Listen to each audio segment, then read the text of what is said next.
Good evening, football fans, and welcome to Friday Night Red Zone on the Concho Sports Network, presented by W&W AFCO Steel. I am your host, Russell Howard, and you are looking at the list of the 5 games we'll be looking in on tonight. First off, San Angelo Central will be over at Astound Broadband Stadium in Midland to face off against the Midland Legacy Rebels, and the San Angelo Lakeview Chiefs will be up at Memorial Stadium in Big Spring to face off against the Big Spring Steers. We'll also try to bring in the Lubbock Coronado Mustangs at Shotwell Stadium to face off against the Abilene High Eagles. And for the first time this year, we're going to bring in the Reagan County Owls as they will face off in Lions Stadium against the Ozona Lions down in Ozona. And also, one of the featured games teams we featured all year long on the Friday Night Red Zone, the Mason Punchers will be at the Junction Eagles. So Night of the Eagles with Abilene and Junction both on the Red Zone Network tonight. So what is our Friday Night Red Zone? It's a one-of-a-kind high school football show where we only show you the best parts of the 5 games we're featuring. No commercial breaks unless all games are at halftime at the same time. Just pure high school Friday night football in the great state of Texas. So sit back, enjoy. The games will kick off in just a couple of minutes. We do have Reagan County and Ozona are already in action. We'll go ahead. Let's take you there now and see what's going on there. Ruben, I think I've ate about everything up here. I've ate ice cream sandwiches, drank a Coke, now I'm drinking a tea, ate chicken strips. I wouldn't mind about 2 more chicken strips and I'd be good to go. I mean, that's the only reason I come up here, to tell you the truth, to eat the free food. This time they're going to run it up the middle, going to get a gain of about 3 or 4. Logan Thompson on the tackle. Going to call it 3rd down and 4. These are the best chicken fried jalapenos I've had. They're fried green beans. So it'll be 3rd and 4 for the Owls as they try to hoot themselves in for a touchdown.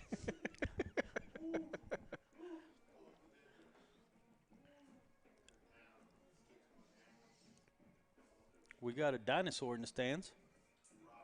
Looks like. Oh, man, we had him covered. I think they're going to call it a touchdown. Yep. Going to be a nice pass in there for a touchdown. I see there's a flag. Mason has those owl eyes and saw that yellow flag on the ground. Let's see. Let's listen.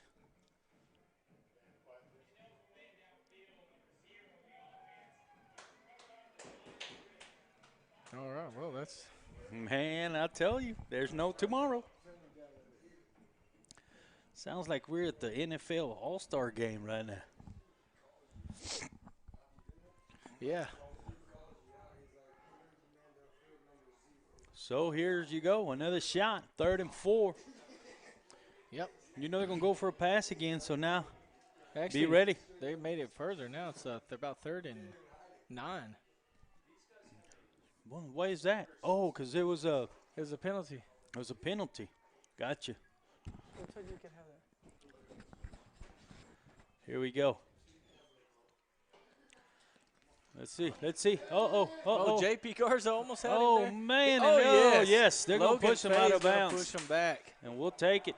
Because we'll get Break in for just a moment and let you know Central and Midland Legacy just kicked off. Central took the initial kickoff, advanced it to the 40, and then fumbled, and the Legacy Rebels did recover. So it looks like Midland Legacy with the first break of that game. This game features 2 big-time quarterbacks, Tyler Hill for Central and then Marcus Davila for the Midland Legacy Rebels. We'll give you more information as the night goes on those 2. They're going to go for a field goal here. Raymond's eating some chicken wings. Oh, it's nice. Nice no kick. Good, though. But he didn't make it in between the uprights. Nope, so it's going to be 1st down and 10 for the Lions. Let's see if we can get something going on offense here. They're going to bring Hudson Fowler in at quarterback. That's a bold strategy, Cotton. I don't know many things in life, but I do know one thing. There's no jury duty on Monday. That is correct. It got canceled. It got canceled. I saw that on the Book of Face. And we're going to get you over to the Astound Communications, Astound Broadband Stadium in Midland. Bring you into the Legacy Rebels and the San Angelo Central Bobcats. For receivers, you got Sonier, number 2. A lot of the receivers have been making plays this year. Running back. And this is another thing we didn't need to happen. He's going to score. Just a run on the left side. Goes in for a touchdown. And the Rebels capitalize on the turnover, and they will be on the board first. Touchdown, Midland Legacy.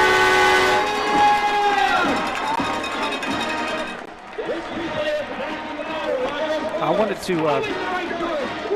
make sure I got the right guy. Yeah, that would be Zeke. That's Zeke, okay. Yeah, number change this week. Bobcats looking to remain undefeated. Permian no longer undefeated thanks to this team beating them at home. 5 turnovers for the Panthers. We can't do this tonight and win. The extra point is good. It's 7-0. We'll see if the Bobcats can regroup and answer. Coming up, here's a look at that run. Let's go back over to Abilene, Shotwell Stadium, as it looks like the Lubbock Coronado Mustangs are about to kick off and get that one underway. Let's take you there now. Powers' honorary number 37 jersey tonight. Ball is teed up. Here's the kick, and it's almost a pooch kick. It's going to be fielded on the 19-yard line. Here's the return. Abilene High's return man cutting across the grain. This is going to be Rylan Bradford. He gets over the 30, 35. He'll be stopped at the 38-yard line. Haven't seen that too much this year. Teams actually trying to kick deep, and it really wasn't that deep of a kick, and it wasn't that high of a kick, so it gave the Eagles a good shot at a return, and Bradford came all the way across the field where the blocking was set up, and the Eagles have good position to start this thing out. Abilene High comes to the line of scrimmage, which will be their own 38-yard line on the south end of the field. They'll be moving right to left or south to north. The quarterback is Dylan Slack. His running back is going to be Bam Rashaw. On first down, Slack taking the snap, gives to Rashaw. He goes behind right tackle over the 40 to the 45. He may be close enough for a first down. Let's see where they mark it. And it looks like San Angelo Lakeview has got the opening kickoff at Big Spring. We'll cut in there here in just a moment. Matter of fact, let's go there now. Senior, no gain, second down and 10 for Lakeview. At their own 25-yard line from the left hash. Bryce Medley is in the shotgun. He receives a signal from the near side. Lakeview, they will have receivers slot to the right side. Manley is wide to the right sideline. Big Spring with a 4-man front. Manley in the shotgun, the backs are split. Ricky Ramirez is to the left. He gets the handoff up the middle, across the 25, slides forward. And breaking in here, it looks like Central on their first offensive play has advanced into the Rebels into the field just outside the 30. Let's take you there now. Great start right there, an RPO, run pass option. Linebacker came in, hit the slant over the middle. Love that play. And it was just, Tyler Hill is so calm because he knows he has the ability to escape. Exactly. Not much there that time. No, another RPO. Just couldn't hit the mark. Eric Martinez lines up on the left side at tackle. Tuta Kalamafani Jr. Is on the line right tackle. The guard, Sean Garcia, Sterling coming. Josh Arizmendi will snap the ball to the senior, Tyler Hill. We're going to switch back and forth between this game, and it looks like the Reagan County Owls have once again advanced right close to the red zone over in Ozona. We'll kind of cut back and forth. Flat to the inside the 30 or to the 37-yard line. Yep, drop back pass. You could tell Hill's first options weren't there. He went to the check down. Good play. Brawley is still in. Season total, he has 6 touchdowns this year. 3 in the flight pattern. Hill looks to the sideline. Gibson is wide right, along with Jacob English, so far his favorite target. 5 touchdown receptions for English. Hill takes the snap. Big rush coming. Hill trying to avoid the pressure points, and he's able to throw to the end zone. Just overthrown to Jaden Gibson. Oh. Legacy brought a blitz there. Everybody was in man coverage. That's what made Hill get out of the pocket uncomfortable. Tight coverage. Still waiting on Mason and Junction to kick off down there in Mason. Cedric Fuentes, Jacob We'll English, take you there as Carmelo soon Video, as Tyler Walker, we see and of something course, develop. Keon Rice, The Keegan McPherson. Abilene Eagles are now driving close to the red zone. We'll take you there should they get into that red zone of the Lubbock Coronado Ben Mustangs. Emler on the left, wide to the left. Trips to the near side, and there's a timeout. Already. Well, Legacy didn't like what they saw, I guess. 14 and the second first down of the drive for the Eagles. So it will be first down, Abilene High at the 26-yard line. This is the opening drive. Eagles took the kickoff, and they have been moving the football. 8:38 here in the first quarter. Runner stepped out of bounds, stopping the clock. Number 4, maybe? Number 9. Oh, number 9. I don't know who number 9 is, Quentin. That's number 8. Is number 9 Pretty? No? No. Is it a linebacker? Yeah. We might have to go to our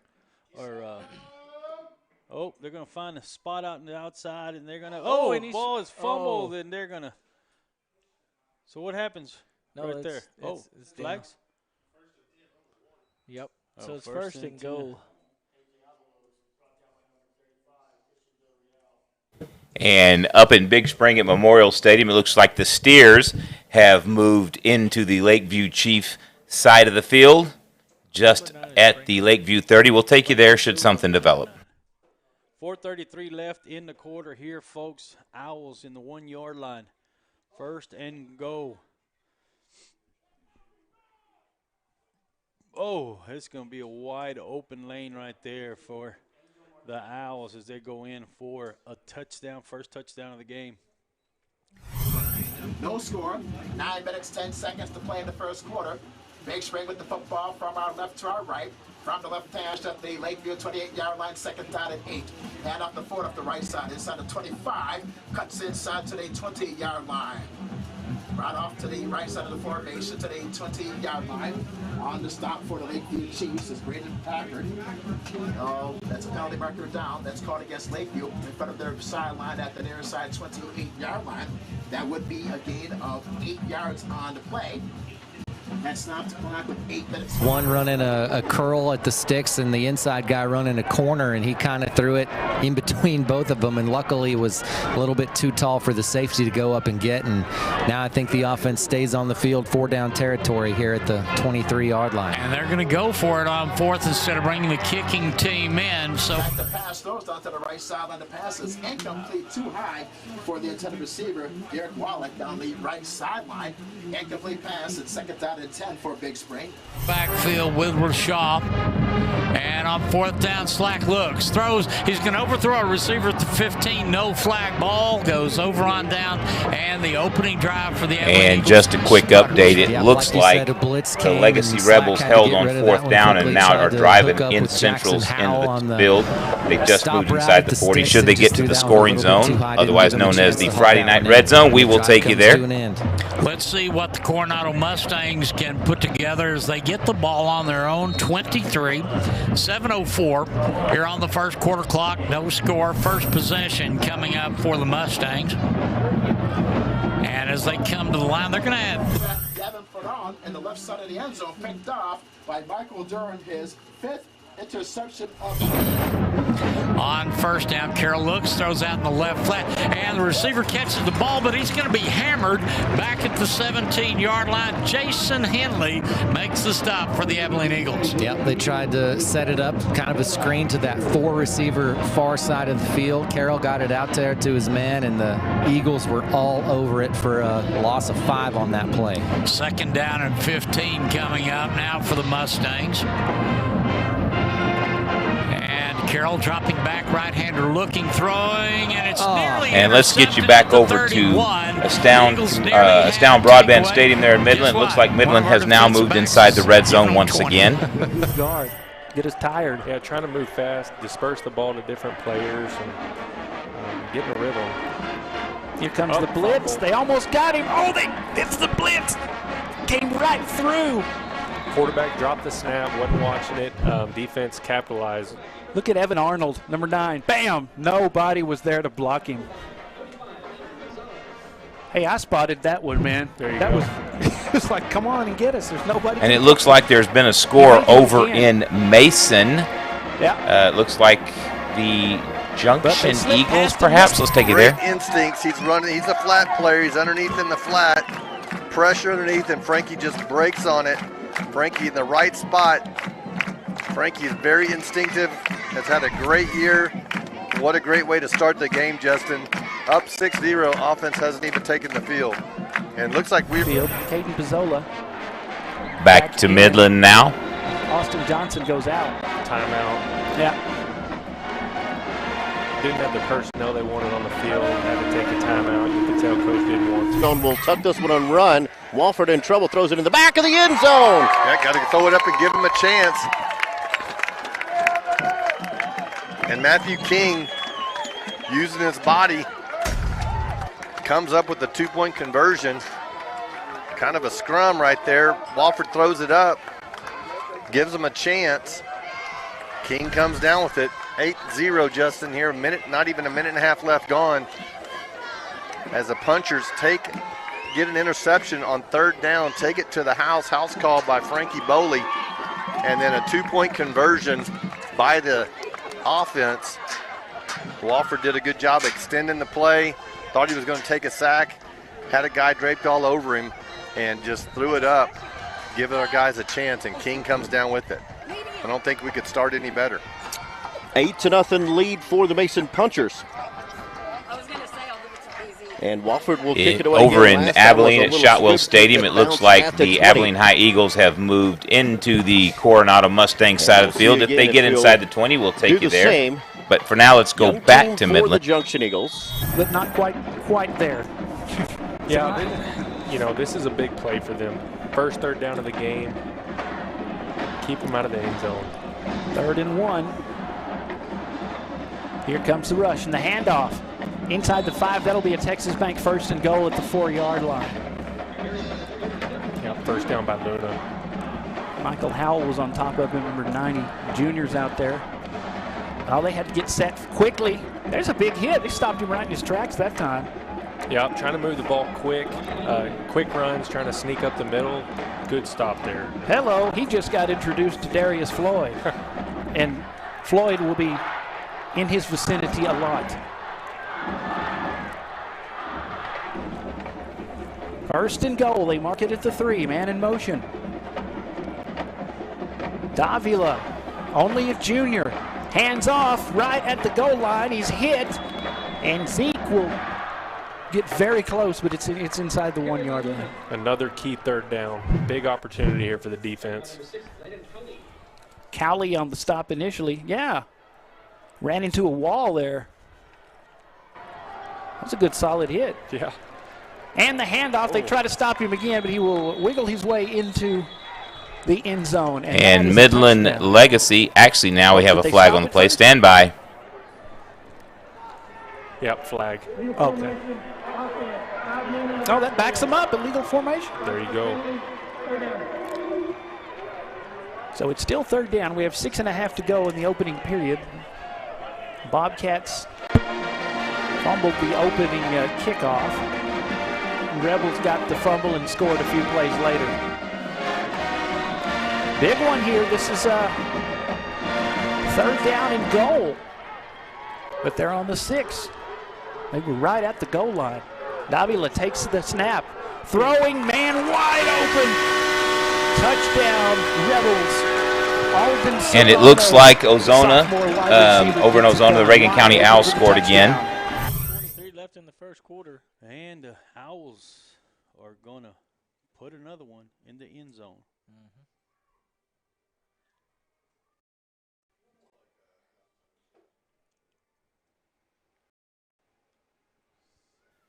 On this one, the Ozona Owls are 4-3 on the season, 1-1 in district, while the Mason Punchers, Reagan Owls are 4-3, 1-1, and the Ozona Lions are 2-5 and 0-2 in district. We'll be right back. Something different from the Eagles. Trying something different. Might as well when the offense has had so much trouble this year. 2nd down and 7 from the 24. Abilene High once again going south to north. On this 2nd down, Henry long count, and he's going to put it in the belly of Rashad. He's trying to go to the left. He'll be upended at the 26-yard line. Mustangs defended that one about as well as you could. They had a man on Henry and they had a man on Rashad, and Bam got away from the first guy, but couldn't get past the second, was tripped up for a 2-yard loss. DeAndre Lewis, the defensive tackle, took Rashad down for the 1-yard loss. Now we're looking at 3rd down and 9, or 3rd and long for the Eagles. As Henry brings his team to the line, pair of receivers to the wide side of the field, that's the right. Henry ready to take the shotgun snap and does 3-step drop back, and the officials stopped the action before it came to fruition. Probably something on the Eagles if they're going to. Across the middle, on the tackle, Sia Salazar on the stop for the Lakeview Chiefs. Brought down inside the 20 to about the 17-yard line. Gain of 18 yards, 1st out and 10 for Big Spring at the Lakeview. They'll spotted at the 17-yard line. We're drawing back the pass side. I'm throwing the middle. It's tipped and incomplete across the middle at the 10-yard line.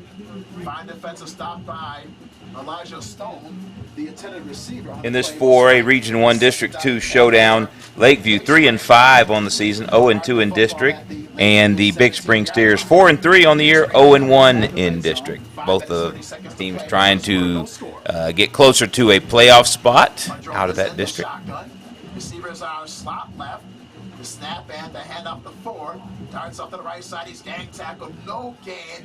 What a great job by the Lakeview defense. Paez was there. He receives help from Messiah Salazar. It's 3rd down and 10 for Big Spring at the Lakeview 17-yard line. 5 minutes, 19 seconds, and running in this first quarter of action. Padron gets the signals from the far side. Well played game. Abilene and Lubbock Coronado. Abilene just threw a deep ball in the end zone, overthrown, but if Abilene gets into the red zone, we'll go there, bring you all the action as much as we can from the red zones around, but we'll keep it here in Big Spring for the moment. Michael Durham provided the coverage for Lakeview, the left corner. Back. That stops the clock with 4 minutes, 19 seconds to play in this first quarter. So the offense for Big Spring, they're still on the football field. So now they'll say it's, if you take a look at the scoreboard to our far left, they'll say it will be a penalty against the Lakeview Chiefs. So it's 4th down and 2, upcoming with 4 minutes, 19 seconds to play. So for Big Spring, they'll go for it at the 8-yard line of Lakeview. For drawing back the pass, there was a fade pattern to the right, put it in the end zone. The pass is high and incomplete off the right hand. Cash money. Jacob English on the pass from Tyler Hill, and the Bobcats are on the board. Big time throw there by Hill. O-line gave him plenty of time to let the receiver get down deep, and that was the key to the game. The O-line has a tall task against this stout Legacy D-line, and gave him a lot of time there. Plenty of protection, just made it look easy right there in stride. The Bobcats have a lot of different weapons on offense. Once they get them fired up, we can score some points. Uh-oh. Well, we didn't get that one. There's a throw, a dive. Didn't get it. Yeah, I think that was a mishandled snap there. He tried to make something of it, just couldn't get the extra point. Aiden Barone almost made the catch from Tyler Hill. It's 14-6, though. Bobcats have some momentum now. We'll be back. You're watching Central Bobcats football. All the way to the 20-yard line for the Lakeview Chiefs. That's a pickup of 12 yards. The first Financial Bank first down. Just a couple of quick updates over at Shotwell Stadium in Abilene. The Coronado Mustangs have the ball again. They are not in the scoring zone yet, and over in Ozona, Reagan County still leading 14-0. The Ozona Lions have the ball at their own 35, and the other two games are in commercial break, so we'll keep it right here for the moment. On the stop is Derek Rios, and he receives help from Jimmy Johnson at the far side across the 20 to the 23-yard line. That's a gain of 3 yards, 2nd down and 7 on the way for the Lakeview Chiefs. 3 minutes, 22 seconds, and running in this first quarter. No score. Big play. Actually, that for the Lakeview defense, they've had Michael Jordan with the interception, and Big Spring, they went for it on 4th down and 2 at the Lakeview 8-yard line.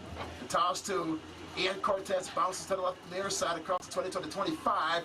He runs out of bounds at the near side 30-yard line in front of the Lakeview bench. He was pushed out on the play by Johnny Rios to the 30-yard line. That's a gain of 7. Very close to the... Thanks. Trying to get in there. They try to bring him down. Touchdown, Lions. On the line.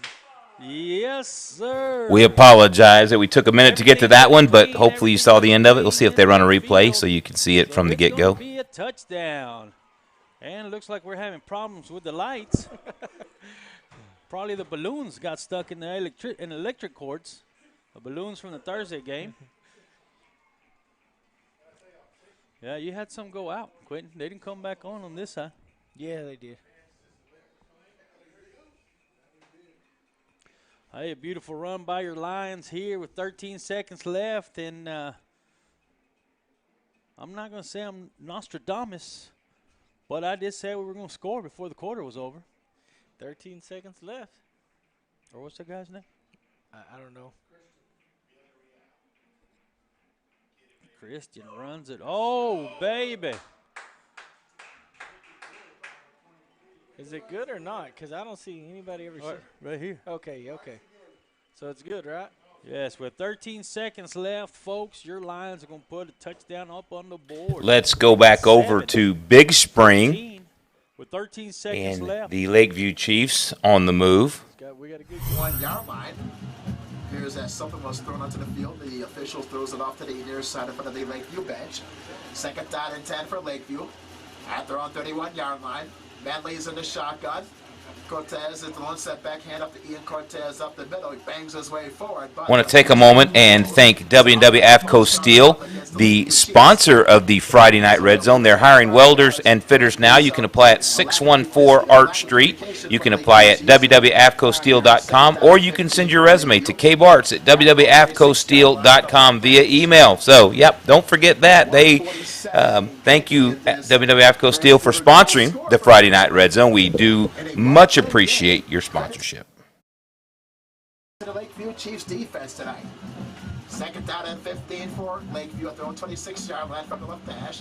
Medley from the shotgun snap runs off the left sideline across the 25. He is gang tackled at the near side 29-yard line in front of the Lakeview bench. On the stop for Big Spring at that near side is Ortiz. Brought down across the 25 there. The Midland Legacy Rebels have now moved into the Central Bobcat end of the field. But stand by, there is 67 seconds of running a in this penalty flag on the play, and that one's coming back. So we'll 3rd down and 12. We'll keep it right here with Lakeview and Big Spring. Nobody else is in the red zone yet. If they get there, we will bring it to you. Big Spring with a 3-man front. Cortez at the lone setback to his right. The snap at the left knee to Bryce Medley throws a rainbow pass down the right sideline. That's intercepted by Big Spring across midfield to the 47-yard line. For those of you that have joined us late, we're featuring tonight Central Bobcats and the Midland Legacy Rebels from Astound Broadband Stadium, the Lakeview Chiefs and the Big Spring Steers from Memorial Stadium there in Big Spring, the Abilene Eagles and the Lubbock Coronado Mustangs from Shotwell Stadium in Abilene, Reagan County and the Ozona Lions from Ozona, and then Mason, the Punchers versus the Junction Eagles, from down in beautiful Junction. Let's take a quick time. don't talk about special teams enough, but they surely can make an impact in the game. 45. And it looks like Midland Legacy is now threatening to enter the red zone. Let's go there now. This season, and he makes the most of the opportunity, showing some speed around the corner. And what do you know? The Eagles have great field position once again. Snap and handoff. Good blocking. And the Rebels are in the Church Landscape Company red zone. Nice little run from Madden Malloy. Yep, no one was there. Picking up the tempo again. We got to get everybody set, in and out. That's been a problem tonight. Coulter Farmer goes out. This is Texas Bank 1st and 10 from the 16. Throwing and caught. Perfect, right in his hands in the end zone, and that's another touchdown for these Rebels. And it looks like we're going to have us a tiring event out there in Midland as both teams are running up and down the field. Play potentially. That was Serrano. Yeah, okay, we'll see what happens. We'll take any break we can get to now. No, they were in too high, and that slot receiver found a way with a. Let's go back over to. Let's go to Abilene. It looks like the Abilene High Eagles are in the red zone. Henry going to try to carry it himself. Steps inside. No, that's Rashaw taking it from the Wildcatter, the Dirty Bird. Stepped inside the 10, now down to the 4-yard line. And it appears that they took the touchdown away. Nope. Nope, it's on the board. Disregard this. Scoreboard has It's kind of like Grandma Molasses sometimes, the way we pick up runners. I do, okay? I'm not going to point that finger at you. Man, nice run from Rashaw. Eagles outgaining the Mustangs 90-6 so far in this one. Rashaw up to 65 yards rushing on 9 carries. 2nd and goal from the Mustang 4. And it looks like movement on the line. They were going to go to the Dirty Bird again. That's the Eagle version of the Wildcat. Movement on the line. Illegal procedure, take 5 away from AHS. Something that you do not need when you're struggling to put points on the board. An opportunity to have it 2nd and goal from the 3, and now you got to back up all the way to the 8. Still doable for sure, but not as easy as that 3-yard run could have been. 10:45 second quarter. We're scoreless so far, and they go back to the Dirty Bird. Here's the snap to Rashaw. He goes to the right. Now he's going to turn the corner. 5 into the end zone for an Abilene. Eagles touchdown. Let's take a look over in Junction, Texas, where the Mason Punchers and the Junction Eagles are currently facing off. 16-0 there. Mason currently leads. Bulldogged him down after a gain of about 2. Deward and Carolyn Dockel watching it in from home. Appreciate them. 2nd and 8 for. Want to give a shout out to the Hill Country Sports Network, who allows us to use the feed here on the Friday Night Red Zone, brought to you by W&W AFCO Steel. Right. It'll be a jet sweep to number 11 as Ryan Todd upends Aiden Cardwell. And I don't think there was a game there. Now Landon Yinch, first one there, kind of strung it out, got a piece of him, and then Ryan Todd cleaned it up. No gain on that play. We'll bring up a 3rd and 7, 3rd and 8. Minute and a half left in the first quarter. First quarter. Eagles still and up in Big Spring, it looks like the Steers are driving. We'll get back to that should they move inside the 20. It looks like they are at the Lakeview 31 at the moment. Eagles up to the line of scrimmage on 3rd and 8. Handoff right side on the counter to Caden Roberts, the sophomore. He's brought down well short of the first down. It's going to bring up 4th down here. Will they elect to punt? It's going to be 4th and 6. I believe they're bringing on punt team. Inside a minute to go in this T-Payton Body first quarter. Ryan Todd already with 1 return for 5 yards. Will drop back again to his own 10. Aiden Cardwell to kick it away from the 45. High snap, he goes up and gets it. End over end kick. Todd will take it, hit. And there is a penalty flag on the play. Let's get over to Ozona. Let's check in there, see what's going on. 9:40 left in the quarter. It'll be 2nd and 5 for the Owls here in about the Lions' 48-yard line. Got to get a big stop right there. There we go. Only one man to beat. He stayed with it and prevented the Bobcats from scoring. We missed that one. We saw the very end of the replay, but it looks like the Bobcats from Central High School have moved into the Legacy Rebels into the field at the 30-yard line. Knocked him out of bounds. Wide receivers on each side, 2 of them. And here's Hill.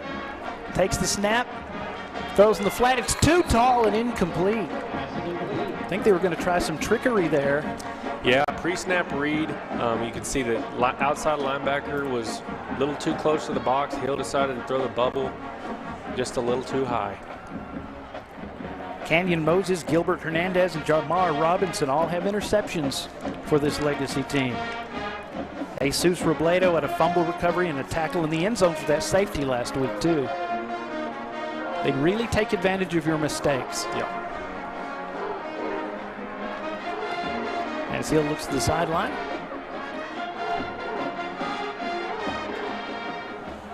Hill's going to keep it. Has room to run. It's Tyler time. He's inside the red zone, the Church Landscape Company red zone. That'll be a Texas Bank first down at the 19. Tyler Hill on the keeper. Great pull right there. Defensive end came in. Hill pulled it. Great run for a first down. Yeah, they've changed their defensive coverage. They got away from the Tampa Bay style cover 2, according to Coach Hartman. And they're doing cover 3 quarters, match cover 2. That's your thing, Brendan Wooten. Yeah, no. Bobcat quarterback, tell us about it. Spent a lot of time looking at defenses over the years. And, you know, this is a big change in the middle of the season. You can tell that they're playing this week. They're running a lot of man coverage, sending some Let's pressure, go back over to Abilene, Shotwell Stadium, where the Abilene Eagles currently lead the Coronado Mustangs 7-0. And Coach See what's Hartman was happening talking there. about how they Hunting from their own 5-yard line. Once again, pair of return men for Abilene High at about the 42. And a special thanks to Abilene ISD for allowing us to use their feed here on the Friday Night Red Zone, brought to you by W&W AFCO Steel. Henley at the 50, the 45, the 40, still moving inside the 30. Finally bumped out of bounds before he got to the 20-yard line. Eagle return game on point so far tonight. They've had 3 opportunities and they've had 3 big returns. Once on the opening kickoff and now 2 punt returns. Once a 45-yarder from Beckham Paul and then that one from Jason Henley about 40 yards as well. So Eagles in great field position once again. At the 23 of the Mustangs, 8:53 left in the first half. Abilene High leading 7-0. Here comes the Eagle offense, and they will be led by freshman Braden Henry. Henry back, 2 back set behind him. And big play there by the Big Spring defense. And we'll get you back over here to the Central Bobcat and Midland Legacy Rebel game.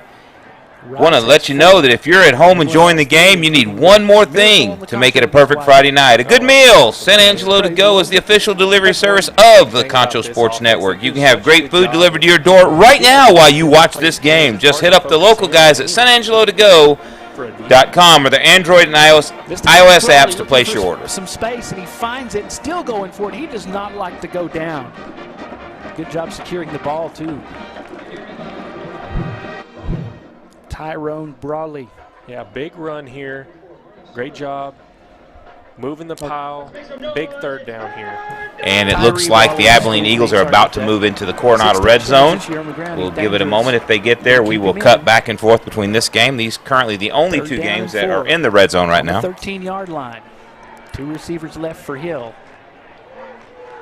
Fakes it to Brawley. He's going to throw on the run. How about that? Touchdown, Central Bobcats.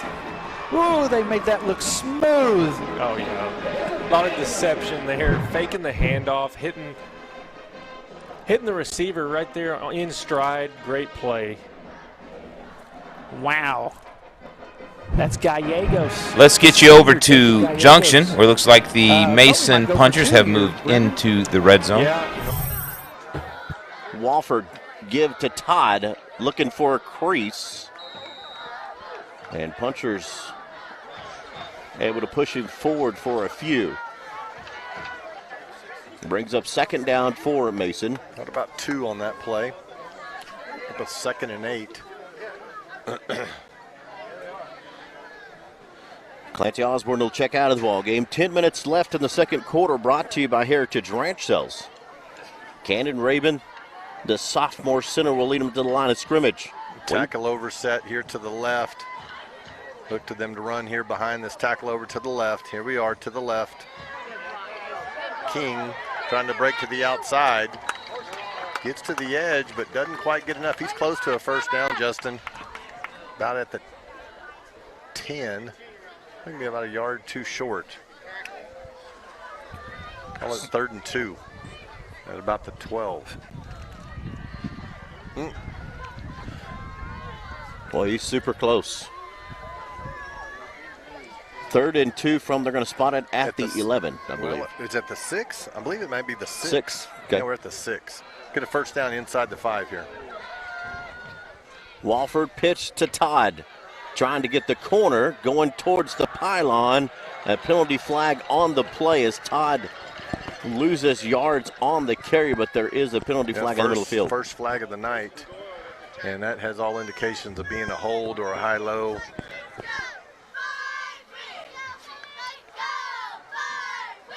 It'll be a hold on the punchers. And we'll see if they take it or decline it. I think they will take it back, get away from the goal line a little bit. Be a 10-yard mark-off from the previous spot. It will remain second down. Oh, touchdown! Wow. You can say that again. Looked like he was down in the backfield, but Henry able to break through and look at that speed all the way down the sidelines, 31 yards to the house. And you know, that's why the coaches make you do that, put the one-hand drill in every practice session, and it paid off for Henry. So now the score, Abilene High 13-0 for Coronado. Here comes the extra point kick. Hall has it up, and Hall has it good. And that was 6:49 left in the first half. Our score, Abilene High 14, Coronado 0. We'll be back in 1 minute as York. Zone back to weak side to Todd. And this was a keep off of that to the left. Everybody went, and nobody stayed. And there was good blocking on the backside by King and Simonson. And Walford easily in for the score. And the referee walked the wrong way. He had to snicker at that one. Oh, now he's going the other way. It's like electric football. Yeah.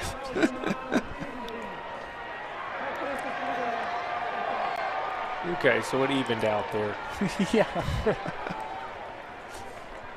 The tradition, you got to line up in the track style. Yeah, always enjoyed watching that. Yeah. Well, some of our guys, when they tackle, they're lowering their heads there. And well, it's going to be another touchdown for the Owls here with 5:55 left in the quarter. Owls will take the lead, 20. And it looks like the Reagan County Owls, another long touchdown there in Ozona. I want to give a shout-out to the biggest Midland Legacy fan watching the Friday Night Red Zone, brought to you by AFCO Steel. Thank you, Christina Sauls, for your faithful viewing of our program. We appreciate it. Thank you. This is over.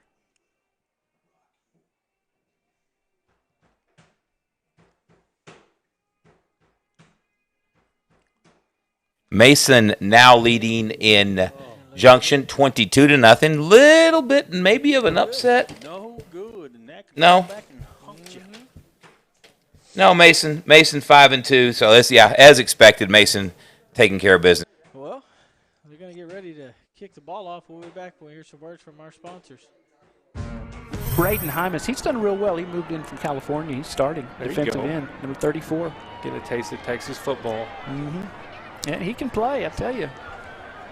Just like you, he came to town, got starting position. Like a boss. Yeah. Oh, they trip him up, or that could have been 6 points. Somebody grabbed a hold of an ankle and tripped him up. See, had a big hole there. That is Evan Arnold did that. And we're going to go back out to Big Spring now. It looks like the Steers will be just outside the red zone. Stand by, they're walking off a penalty against them, so carry on as you were. We'll keep it right here for them. W&W AFCO Steel is one of them. And I wasn't sure if it was a Chief or if it was a Steer there, but someone came in and made a play. So we're sitting at the 6:03 mark here in the second quarter. Big Spring back in Lakeview territory after the interception. Snap. Padron throws it to his man Franklin over the middle, and he's got a big pickup here. For the Mustangs from their own 25-yard line. The officials spot the football at the far side hash mark. That sends 3 Mustang receivers to the left. Carroll looking, throwing to the right, and his receiver ran a little cross. Little tight end cross there, and he grabs him, and yep, it's a horse. And then he slings him out of bounds. Franklin has been their leading receiver on the year, and in the last couple of weeks he hasn't produced as much, but through they started the season 4-1, and he was really their go-to guy during that span, and we're seeing why as they come out in a nasty back. You'd love to see the big men out there. That's Ford, makes a guy miss, and we have our first points of the ball game. And so Big Spring breaks out on top over the Lakeview Chiefs there at Memorial Stadium in the lovely metropolis just off I-20 of Big Spring, Texas. Now let's go back to Ozona. The Reagan County Owls are leading the Ozona Lions 20-7. Let's go there now. Pretty much, hey, we're going to run. Second down and 6, Ruben.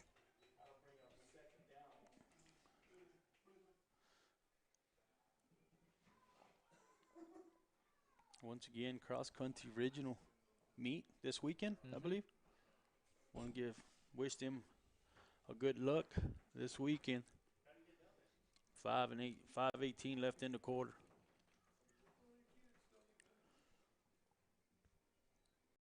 I got to give it to Logan Thompson again. This time and he's going to drag them all the way to a first down. Be first down and 10 for the Lions. Let's keep that ball moving like that if we have to. The Legacy Rebels are driving again as they've moved to the Central Bobcat 34-yard line. If they get closer to the red zone, we'll take it. Matter of fact, nope, let's go. Left in the quarter. 7-9. See what the flag's about. Somebody's revving the engine.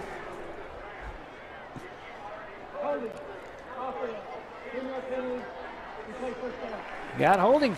Caught a little break. Yep, get them behind the chains. Good spot to be in right here. We, just like last week against Permian, we fumbled to them and they score a few plays later. We just give them this big head of steam. Yep. Yeah, not the best way to start, but hey, it's a one-score game. Defense has an opportunity here. First down, Texas Bank first down 20, right at midfield. And a couple of Bobcats bring down Zeke Luna. Go ahead. Second 15 here. Defense can be looking for a pass. Good spot to be in. Second and 14. Ball is right at midfield. Avila sends a man in motion. There's the handoff to Zeke. Boy, he can find the smallest of holes. He just blasts right through there. And they're hurrying up. Yeah, once they get going, it's like big stone rolling downhill. 3 receivers for Davila.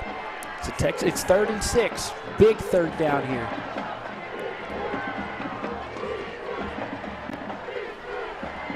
Davila blitzing from the outside, and Zeke finds a way.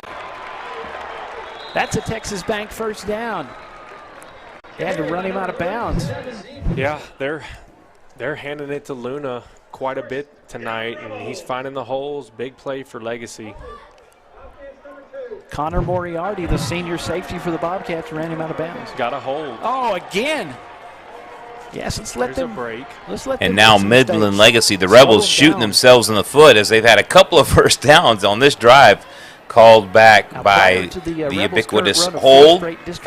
We'll keep it right here. Nobody else close to the red zone or at commercial now, so we'll keep it here. 13-17. Not bad. Looking to get that back.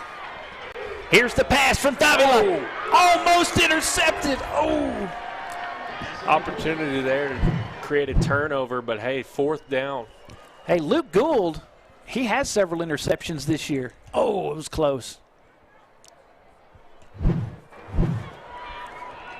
That's the kind of thing this defense needs to keep doing, the one-on-one battles. So it's 4th and 9 from the 45. They're going for it. Riverboat Gamblers. The snap to Davila. Has time, throws, middle ball, caught and wrapped up and dropped at the 32-yard line. That was a good tackle. Yeah, good tackle.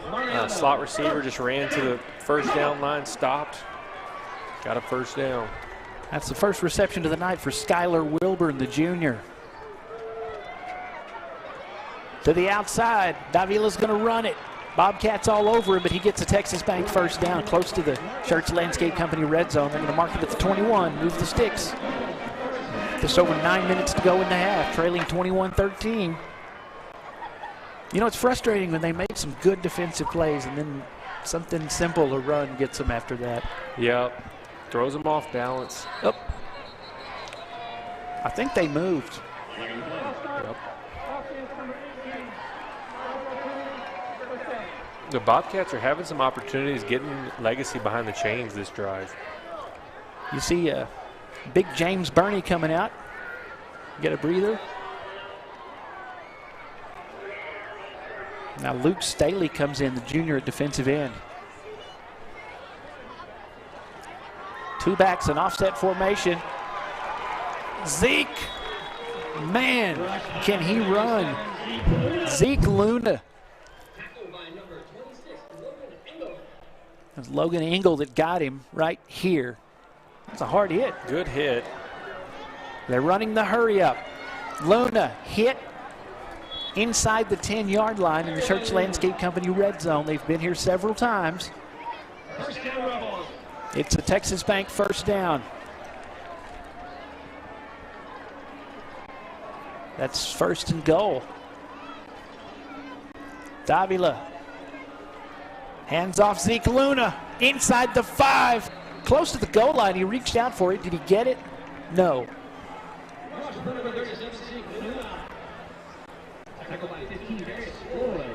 They've been dedicated to the run. Just giving it to Luna up the middle, powering through.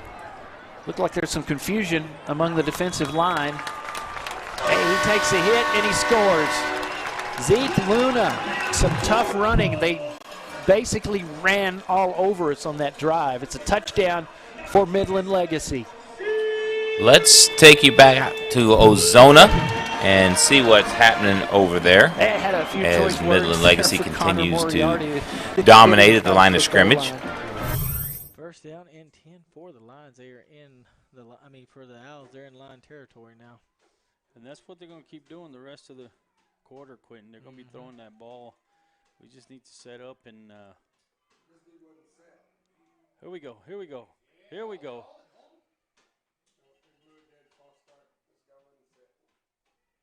On the offense, false start on offense, we'll take it. We'll take it right here. 2:17 left in the quarter.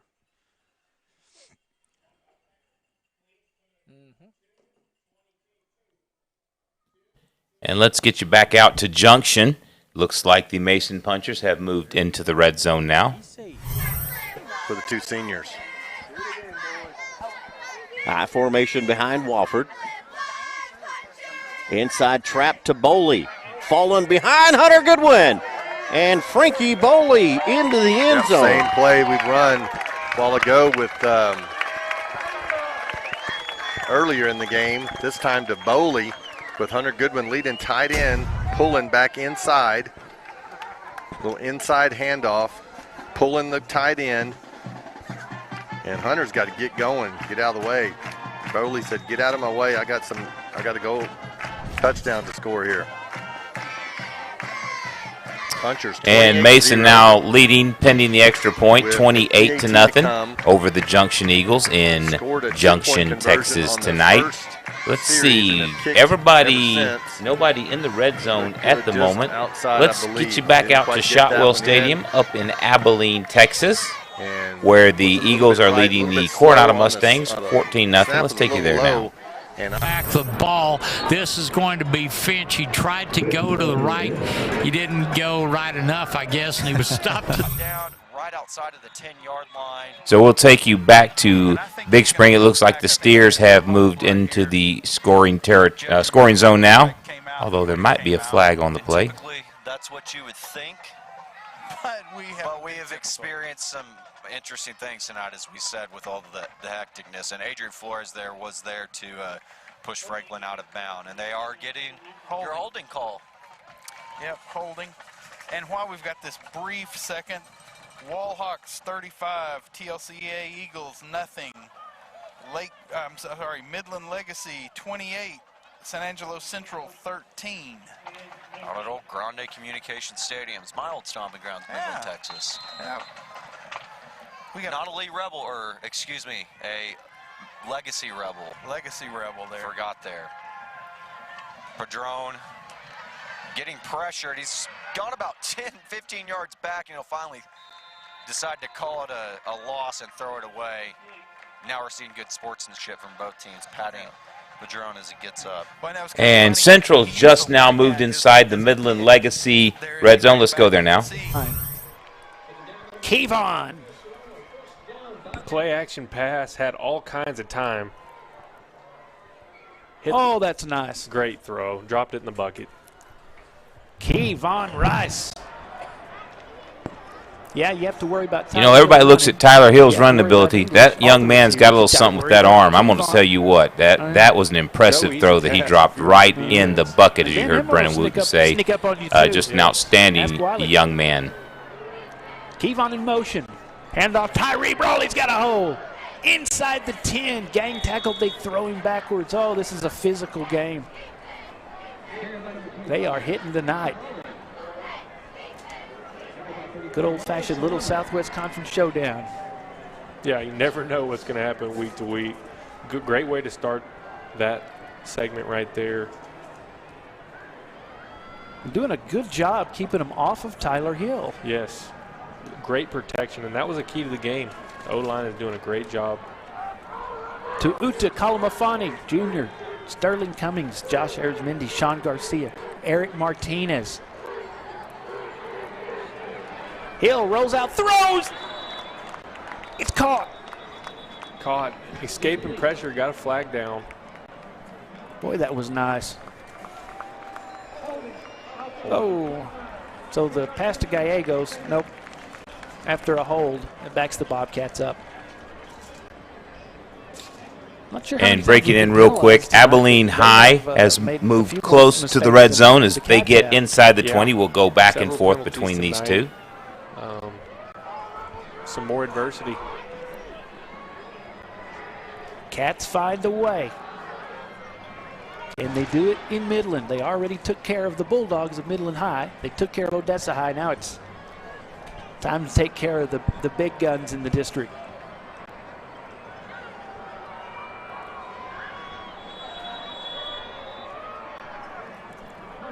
That's going to be a timeout. Hey, we appreciate everybody that's listening to the live broadcast or watching. Some people probably watching on their phones here. Pretty good crowd across the way. Want to let you know, if you're enjoying the game at home, you just need one more thing to make it a perfect Friday night. How about a good meal? San Angelo To Go is the official delivery service of Concho Sports Network. You can have great food delivered to your door right now while you watch the game. Get on that phone and do it. Hit up the local guys, sanangelotogo.com, or their Android and iOS apps to place your order. I'm telling you, saw it on Concho Sports Network. If you're a Bobcat fan, you don't like the score. Hope you're enjoying the broadcast. Looking, getting some pressure, throwing down the sideline, and it bounces off a defender and then nearly into the hands of Tim Outlaw, and it'll bounce away. Incomplete. 12 seconds left with 4th down. Are the Eagles going to try to kick the field goal? And can Tristan Hall boom another long one? He's going to get an opportunity, I think, here, and it's kind of lucky that he gets a chance because Cam Manahan had one go through his hands. So the drop's not just limited to the Eagles tonight. The Mustang secondary having a hard time hauling in interceptions. 44-yard field goal attempt, Tristan Hall. His holder is Braylon Badon. The snapper is Kyle Lackey. Here's the snap, the kick. It's going to veer off and short. The return comes out of the end zone by the Mustangs to the 10, 15, 20. Head of speed at the 30, far sideline at midfield. Finally bumped out as the clock expires. We are at halftime here in Junction. And real quick, an update from Ozona. The Reagan County Owls scored again, now lead 26-7 over the Ozona Lions. We apologize, we did not get to show you that touchdown. Snuck up on us pretty quick. Playmaker on the field. Got to rely on big down here. This is 3rd and 17. Hill takes the snap. It's low. He grabs it. Now, watch out. This is where he's dangerous. He's going to throw the middle. End zone. Incomplete. Almost intercepted, too. So it's going to be 4th down for the Angry Orange. Yeah, Hill was trying to get that ball under control. I bet that's a terrible feeling. You've probably been there. It's a bad feeling. You're focused on the play and what's about to happen, what the defense is going to do, and then the ball's on the ground. It changes the whole play, and got to make something happen. Unfortunately, their coverage was tight. It's difficult. All right, let's see if we can. It's Miller time. Here's Chase Miller for the field goal on the way. Miller, good. The field goal is good. 3 more for the Bobcats. 12 points away from tying Let's this get thing you back up, over to still Big Spring now and see nails what's the field goal. happening there. 28-6. Big Spring's quarterback, Padron. So it has been, like I said, a defensive game, maybe a little bit of sloppiness on offense for both of these teams, but we're also looking at, you know, two teams right now that are clawing their way for a win. I think Lakeview will call a timeout here with 1:47, and we're just going to keep it here and talk a little bit about this district and where it is. I think before we started tonight, Brownwood 2-0, obviously sitting in the driver's seat right now, and they have been the team to beat, it looks like, at least on paper. They're currently taking on Lubbock Estacado, and I don't know if you have that score by chance. 24-0, Brownwood. And kind of expected, I think. Kind of expected. Most people would have said that. Andrews, the other team in the district, they're idle on a bye this week. So that's kind of where we sit. And Brownwood and Andrews are sitting at the top. Lubbock Estacado in 3rd place. They have a win over Big Spring. And then Lakeview sitting in the 5th and respectively Big Spring 4th at 0-1. So this game would mean a lot for either one of these teams and just getting their name into the playoff conversation, because, you know, a 5-team district, all you got to do is just beat out that one team to make it. And Lakeview in the past has had a 4-team district and hasn't really had to worry about playing. They've been playing pretty much just for seeding every year. Another bad snap. Medley recovers it.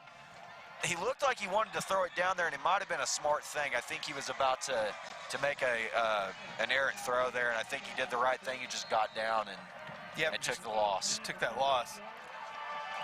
And talking about some district and a couple other things. I was looking up the score. Midland Bulldogs 16, Odessa Broncos 17, Permian Panthers 14, Friendship Tigers 28. Interesting. So Friendship looks like they might be a force to be reckoned with up in 2-6A this year. Yep, might be the team to beat in this district. And of course, if Central loses tonight, then that whole district, you know, that Central and Friendship are up on top. Yes. So that'll blow that district up a little bit. Yeah, Legacy, they're a good football team. They end up beating Permian last weekend, which I think, in my eyes, I thought a little surprising. I didn't really know where Legacy would sit. I knew they had talent, but ended up beating Permian, picking up a big win and keeping their district title hopes up and alive in an early season so far. Yeah, then the little Southwest Conference there. Gotta love it. It's Lakeview getting back to punt this ball away. We just wanted to get away clean, and it does. Nice punt. It was a nice punt. He's going to field it at the 45. Makes one guy miss, but he is going to end up being brought back down about the 44, if we're going to call where he actually went down. As that's just a quick update. Abilene and Coronado, they are at halftime. Reagan County, Ozona, nobody threatening there. Reagan County, the Owls leading 26-7 over the Lions. And Mason and Junction, nobody threatening there as of yet, so we'll keep it right here. Midland Legacy has the ball. They're at their own 42. Should they move into the red zone, we will go there. I thought it looked like it was blocked or tipped, and then both teams kind of stood around and looked, and Big Spring eventually picked it up. So we're sitting with a minute 19 at Memorial Stadium. Snap, Padron fakes the pass. It's going to be handed off to Kevion Ford, and he is not going to get anywhere with that one. Brought down back at the 45. Salazar with the tackle. Helped out there by, looks like, Manley. Now we're under the minute mark. Big Spring is not rushing to get this play off, so it looks like they're pretty much going to get up and run a play and see what their options are. Fakes the pass, and they'll take a shot with it. Good play fake, and it's a pickup into Lakeview territory. Clock will stop at 40 seconds. And they're going to get up and try to get it at least into field goal range, or at least take a shot at the end zone. They've got their timeouts, at least one. Another fake screen, pumps, rolling to his right, and tried to find his receiver on the sideline. Will be incomplete. 31.4 left on the game clock. And it looks like Lakeview has switched to a 3-4. Normally they run a 4-3, but it looks like they've switched to a 3-4 with Ortiz there playing. Want to take a quick moment and let you know that Concho Sports Network is a Pixelcast Media brand. All content you see from CSN, including these live broadcasts and this Friday Night Red Zone, is produced by San Angelo's own Pixelcast Media. There's no better way to get your story out to the world than with video, and no one in the San Angelo area does it quite like Pixelcast Media. So if you'd like to expand, your brand in San Angelo and West Texas, give us a call at Pixelcast Media, 325-486-0300. That's 325-486-0300. Call. What great play by Ryan Todd, slicing his way through the Eagle defense. It's 34-0. Jacoby with plenty of time on the PAT. Missed his last one. It was a little wide right.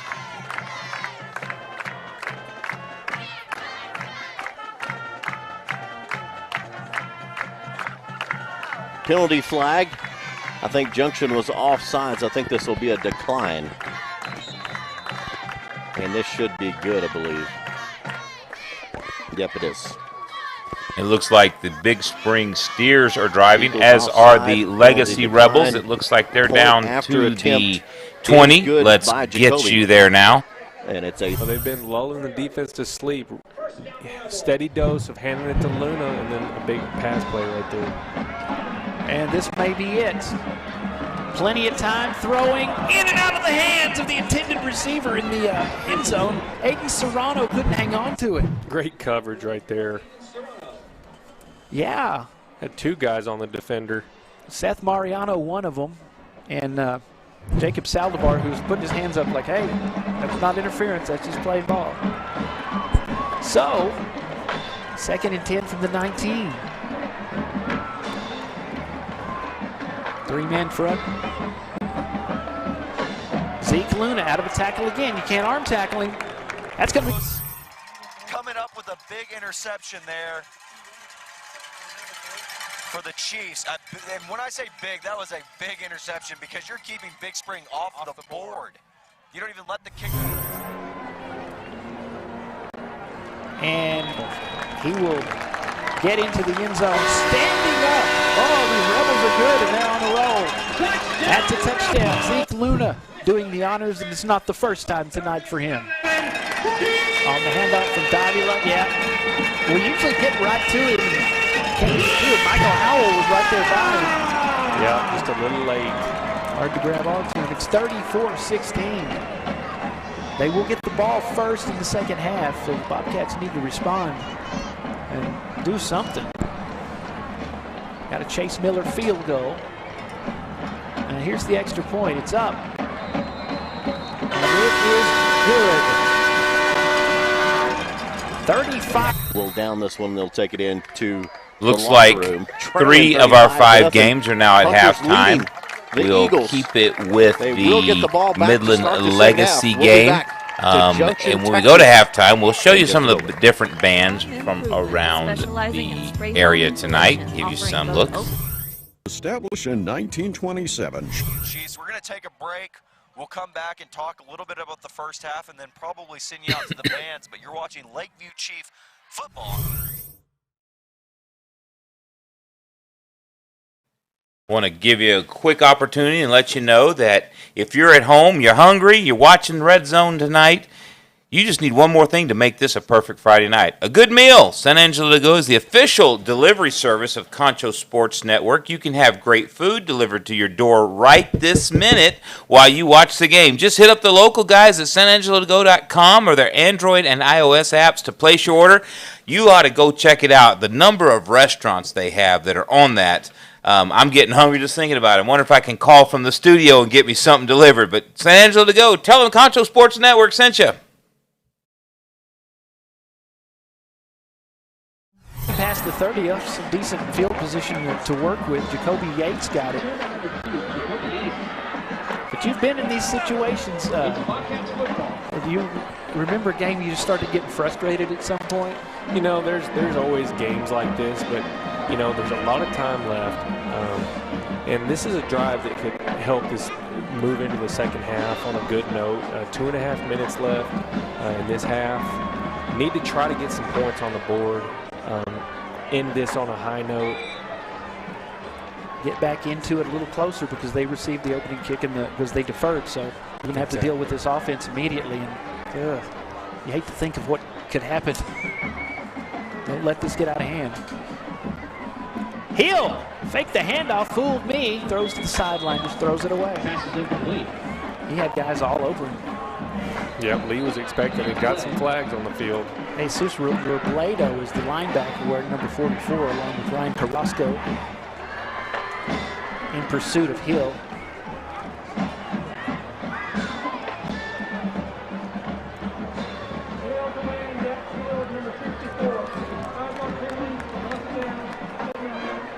So illegal man downfield.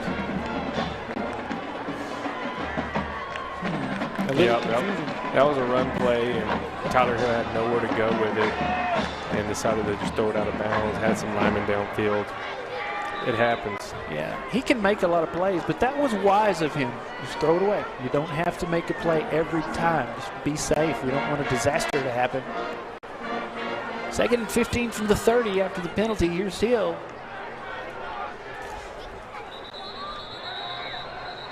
Has Aiden Barone in. It's his turn. Brawley and Robinson, mainly Brawley on the ground. Okay. Yep, correcting the down and distance. Still first down. All right. Everybody's a bit confused this evening. Had some problems getting the right guys on the field. High pressure situation, big game. Cats with Tyler Hill. Oh, this is what Tyler does well. Somebody block. 30 to the 34. Tyler Hill on the run. Oh, almost hit that bench. Quarterback keeper number 12, Tyler Hill. I've seen some guys do that and it's scary. Yeah, I've seen it recently in the NFL. But good job getting out of bounds and stopping the clock. 2 minutes and 10 seconds left. 2nd and 11.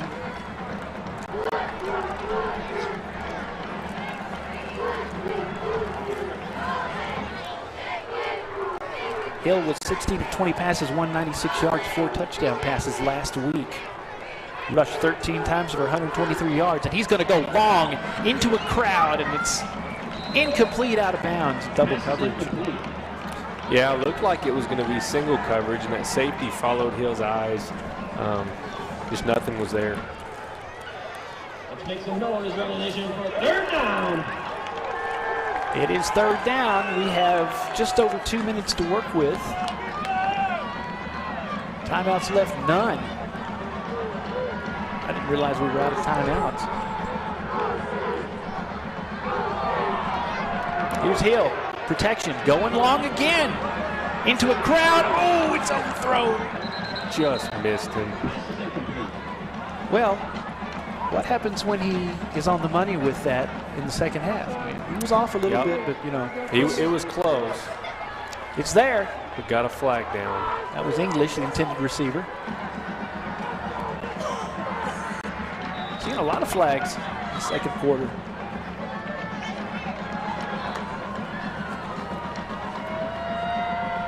Those big guys up front got to be getting tired. It's a heck of a job to keep these Rebels off of Tyler Hill. And they've done a good job. Mostly clean pocket tonight. Josh Arizmendi with the snap. Hill finds a hole. This is Tyler Hill. 40, 45, close to midfield. He's hit. Did he make it out of bounds? No, I think he was just short of out of bounds and another flag down. Boy, he got whacked.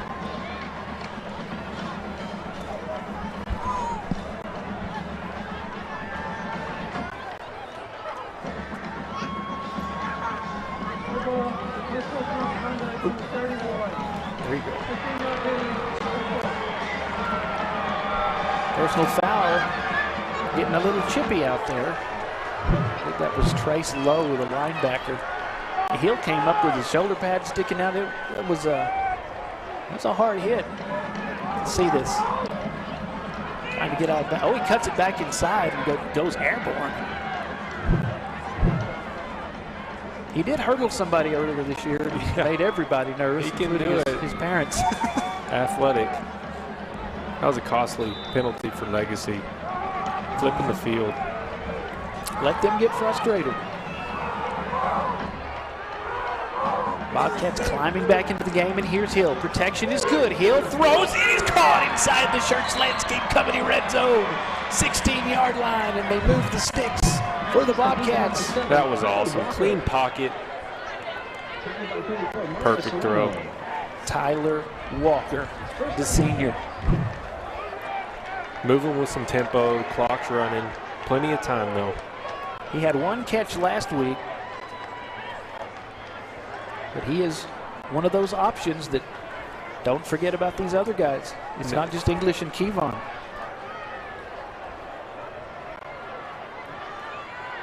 .207 yards this year for Walker so far, no touchdowns. Got to put it up to the end zone, one-on-one. It's too tall. It's just out of his grasp. Just missed him. Had single coverage. Good idea there. Stops the clock. So, as a quarterback, what is Hill seeing? Is it 39 Gilbert Hernandez, the linebackers in coverage there? He's seeing something. Yeah, you know, you've got the wide side of the field, one receiver over there, and it's just man up. See if your receiver can make a play. Love the idea. Just a little too far. Reigning district champs are the guys in maroon.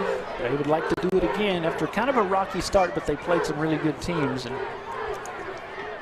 now they have the momentum after beating Permian. I just got ink all over my hand. That's great. I'm sitting here nervously. Oh, that's a sack. That doesn't happen very often. Sack by number 31, Trace Lowe. Yeah, that's Trace Lowe, the junior linebacker. That does not happen often to Tyler Hill. One-on-one, brought him down. Perfect form, too. Yeah, they sent some pressure. I don't know. It looked like maybe that was a screen play. Just didn't time out, but we got the clock running. No timeouts, 30 seconds. Here is Hill on 3rd and 23. Going to put it up to the end zone. One-on-one. Oh, that was close. Oh, he didn't bring it in. Oh, a one-on-one opportunity there. Oh, Jacob English, Tyler Hill wants that.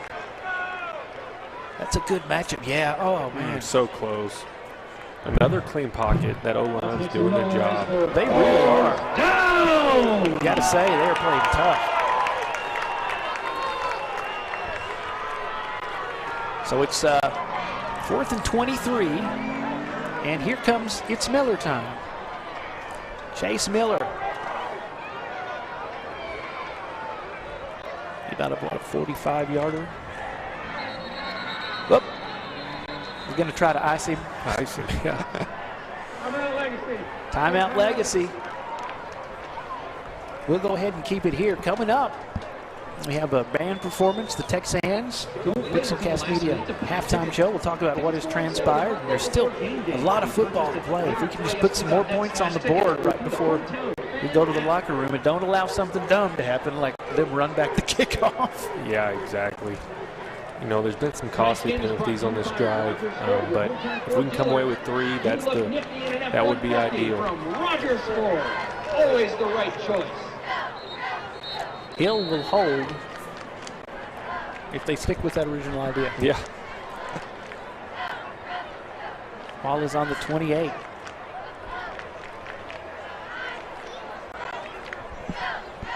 Don't forget to follow Concho Sports Network on your favorite social media, Facebook, Twitter, Instagram, and YouTube. You can always watch these games on YouTube too and chill out and have a night of watching your favorite game from the past season. I do that all the time. You ever do that? Just watch old games. Oh, yeah. Makes it convenient. I'm astounded at some of the games on that you find, like from way back. Oh, that's cool. Some matchups at San Angelo Stadium from the 80s and 90s. And that's going to be,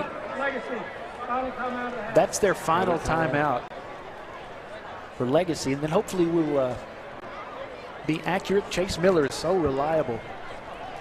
Of course, it's about to get loud at Astound Broadband Stadium and try to make as much noise as possible. Good crowd here. I was just kind of, yeah, they just seem to keep growing on this side. They're kind of spread out. The Bobcats have a good crowd as well. The faithful making that caravan. Yeah. Break in here for a moment and let you know you can follow Concho Sports Network on all of our social media programs, our social media platforms, excuse me. Twitter, Instagram, YouTube, Facebook. Just search for @Concho Sports. You can see that. People wearing orange on Fridays. I remember that day when y'all upset Kermie and I was at Starbucks. I'm like, man, I hadn't lived here long. Like, everybody's got orange on. It's a big deal. Yeah. Yeah, I didn't get to go to the game. My cousin went, and I appreciate the invite. Yeah, exactly. Thanks for including me. Hey, we have a good look at all the action now. Here we go. 4th and 23. They're just going to go for it. Double pass. Yeah. Here's that halfback pass going to the end zone. Is there anybody there? Oh, that was close. Oh, in and out of his hands. So close. Tried some trickery there. So here's Hill. Looking for Gallegos. And Imler, he's the backup quarterback, so he knows how to throw the ball. Oh, that was close. Put it where he could. Just, you know, a lot of Legacy defenders back there. Yeah, and they are playing with spirit. Mario Serrano got really airborne. Yeah. That time. Good coverage. That's how it's scary, because that's how you get hurt when everybody's airborne going full speed. Exactly. So we have 14 seconds. 35-16. Didn't get any points out of that. This is where you really don't want something disastrous to happen. Yeah, just keep everything in front of you. And don't celebrate too early. Wait till the whistle. Little screen pass, sideline. It's going to get out of bounds. 8 seconds left. That's Saunier. Deontay Saunier. Yeah, they stopped the clock. Bobcats need to try to keep everybody in front of them and keep them from going out of bounds. They're not going to Down it. They're going to go for it. From behind, ball is on the ground. The Bobcats may have it. I think they do. They do. Oh, let them make a costly error. Lost his grip on the ball, and the Bobcats got it, but I think that's it. Oh, great strip sack there. Oh, that was great. And that'll do it for the first half in all our games. Bobcats Let's still go in ahead this and one, I'll show tell you you. some band They got a lot of action good after we football. pay That's some great bills with nights. some commercials. He was a junior. Yeah. No, that's a good play to end the half on. Maybe bring some. W&W AFCO Steel is one of the largest fully integrated fabricators of highly engineered structural steel components in North America. We're now hiring welders and fitters for our San Angelo division. Come join our team and apply at 614 Arch Street or www.afcosteel.com, or send your resume to Kelly Bartz, kbartz@www.afcosteel.com. First Community Federal Credit Union's Platinum Visa is a giant of a credit card. With great low rates, no annual fee, no balance transfer fee, and even a rewards option, First Community's Platinum Visa is the card for you. With security as a high priority, you can lock your card in case it's lost, stolen, or just to limit its use. So be smart, bank smart with First Community Federal Credit Union's Platinum Visa. Established in 1927, Schertz Landscape Company is as well rooted in the Texas soil as the nursery stock we grow and sell. Since the beginning, our knowledgeable landscape professionals have been here to keep your yard thriving, rain or shine. At Schertz, we believe in keeping our nursery stocked with quality products that flourish in the conditions we live in. We call the Concho Valley home, and you can trust us to have the answers for your project, big or small. When quality counts, you can depend on Schertz. When it comes right down to it, local decisions matter. Texas Bank knows this, so when you need a loan from us, the decision is made quickly, right here in San Angelo. And when it comes to getting a hold of us, just give us a call. Someone on our end will always answer and be ready to help you. We're the only locally owned bank left in town, and our friendly staff make doing business with us easy, the way banking should be. Texas Bank, where local decisions matter. Equal housing lender, member FDIC. Patriotic. Innovative. Dependable. Family values. Faith. Trustworthy. Ethical. Community-minded. Loyalty. Honesty. Diverse. Friendly. Committed. Punctual. Customer service. These are the values on which we built Bug Express. Mom, we are honored to carry on your legacy. At VGI Technology, our mission is to connect and protect our communities using innovative technologies while providing an exceptional customer experience. Everyone on our team took part in creating this mission statement, and everyone on our team is committed to stand by every word. So for your home and office internet, security, cameras, and smart technology, call on your neighbors at locally owned VGI. VGI, to connect and protect. of the week are Alexi Martinez, Anissa Rodriguez, Vanessa Mira, and Natalia Saucedo. Tonight the Texans will be performing to the 1958 hit song by Little Richard, Good Golly Miss Molly. Let's give it up for the Central High School Texans.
And Angelo ISD is proud to present the award-winning Central High School Mighty Bobcat Band.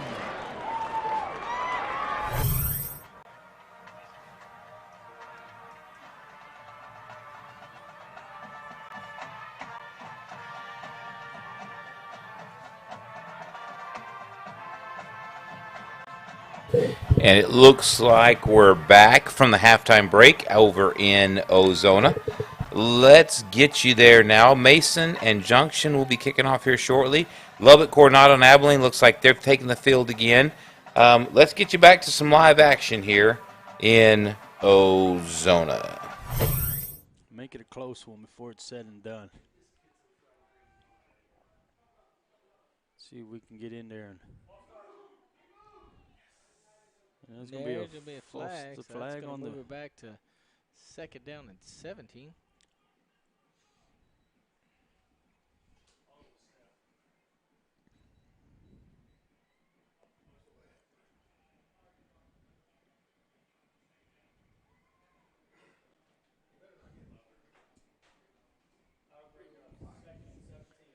Second down and 17 for the Owls here. Already starting off good for the Lions here in the second half.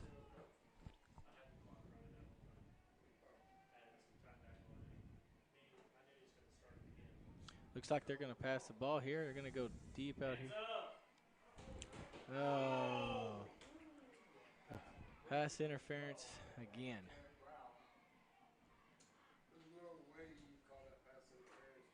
Oh, they call pass interference here, but it's been a little rougher on. I'm telling you, I think, you know.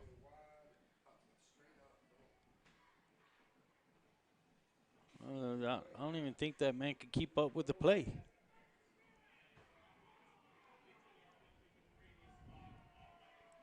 Yeah, I mean, that ref over there, he is throwing them out. Earlier, he was not throwing them. Nope.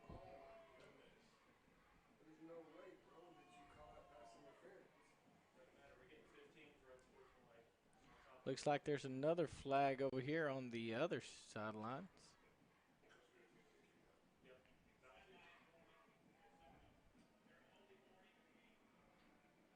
Okay, so they're going to get a warning there.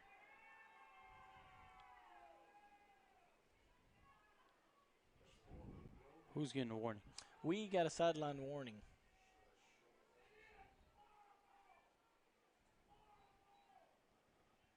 I don't think our fans are too happy, Quentin. There's no Did way. they move the ball for the pass interference?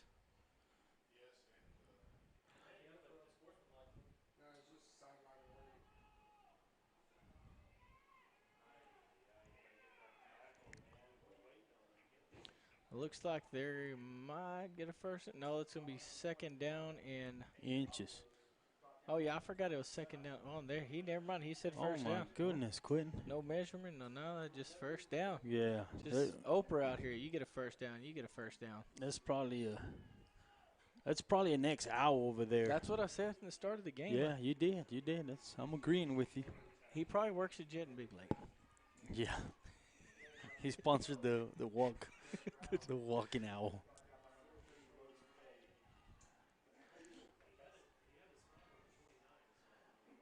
Man, it's getting windy, Quentin. It is. It is getting windy. 10 minutes left in the quarter, folks. 26 Owls, Ozona 7. And, yeah. I think these... Oh, man. Maybe we need to tell them it's tackle football, not tag. Want to break in here for a moment in the middle of the comedy show and let you know that the Friday Night Red Zone is brought to you by AFCO Steel. They're hiring welders and fitters right now. You can apply at 614 Arch Street or online at www.afcosteel.com, or you can send your resume to kbartz at www.afcosteel.com. That's KBARTZ at www.afcosteel.com. So it looks like Max Everett and Trey Pretty going to be in on that tackle right there. And it looks like the Owls are threatening I'm bringing in another one to the scoreboard. 3rd down and 1, it looks like, somewhere in there. Yeah, it's going to be about. And it looks like Abilene and Lubbock Coronado are back in action. Let's get you over there. Actually, let's keep it right here in Ozona as the Reagan County Owls are in the red zone. Should we get a red zone opportunity over at Shotwell Stadium there in Abilene, we'll cut back over there. Give it to number 21 down the middle right there.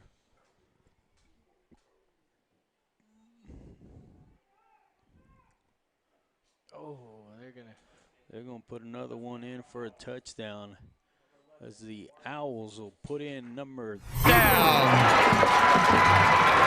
That's way to start second. That is about as good as you can get. A 3-and-out for the defense, and the offense quickly goes 45 yards, one play, and Henry, the wheels that he has, just showing off that speed. I thought he gave it to Rashaw, but wisely kept that one, went right up the gut, 45 yards to the house. Well, the linebackers were keying on Rashaw. He went to the right, and that opened up just a huge groove for Henry to run it in. So here comes the extra point try with Tristan Hall. 10:33, third quarter. Eagles up now 20-0. The holder is Breland Badon. Here's the snap. Here's the kick. Headed towards the north uprights, and it is bouncing off the new scoreboard. Our score 10:33 in the third quarter. Abilene High 21, Lubbock Coronado nothing. We'll be back. Eagles to kick it away. And I believe there would be no fakes or nothing right here. I believe the Eagles would like to drive this one far back. And who would you kick it to? You got Solario and you have Ryan Todd back there. Bad choices. There's really, and then in the second line, you got Carlton Schmidt who runs.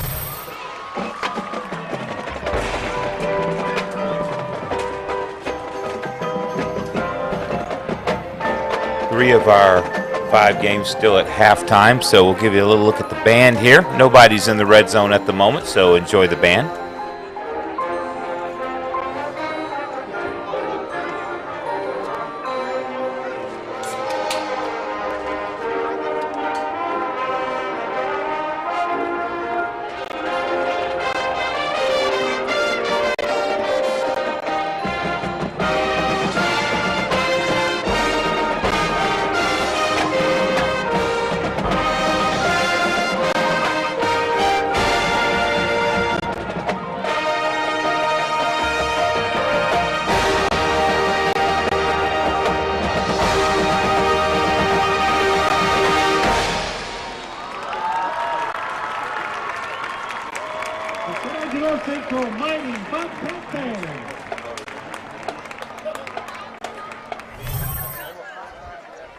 The Punchers take it all the way back to the house, and it was Ryan Todd that did it with 90 yards. I just didn't see that coming. I mean, Ryan Todd, he just hadn't done much. Solario not very explosive. With a lead block, and then to the house for Ryan Todd. Punchers start off with a bang in the third. So scored on all 3 phases of the game. Justin scored on defense, scored a bunch on offense, and then score on special teams to open up the second half.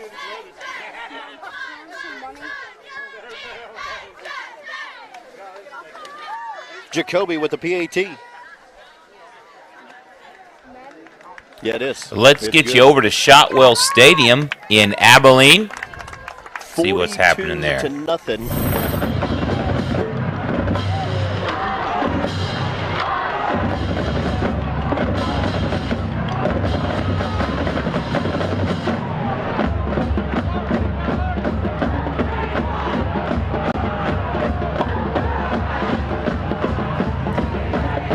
Here's the snap, give the ball, running back, and he's upended after he crosses the line of scrimmage.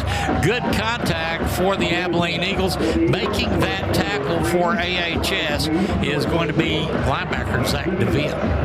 Just reading that play, and really the offensive line, no hindrance to this Abilene High linebacking crew as they push him aside and really get to Finch quickly, and only picks up a couple of yards. 3rd and 8 coming up as we're under 10 minutes here in the third.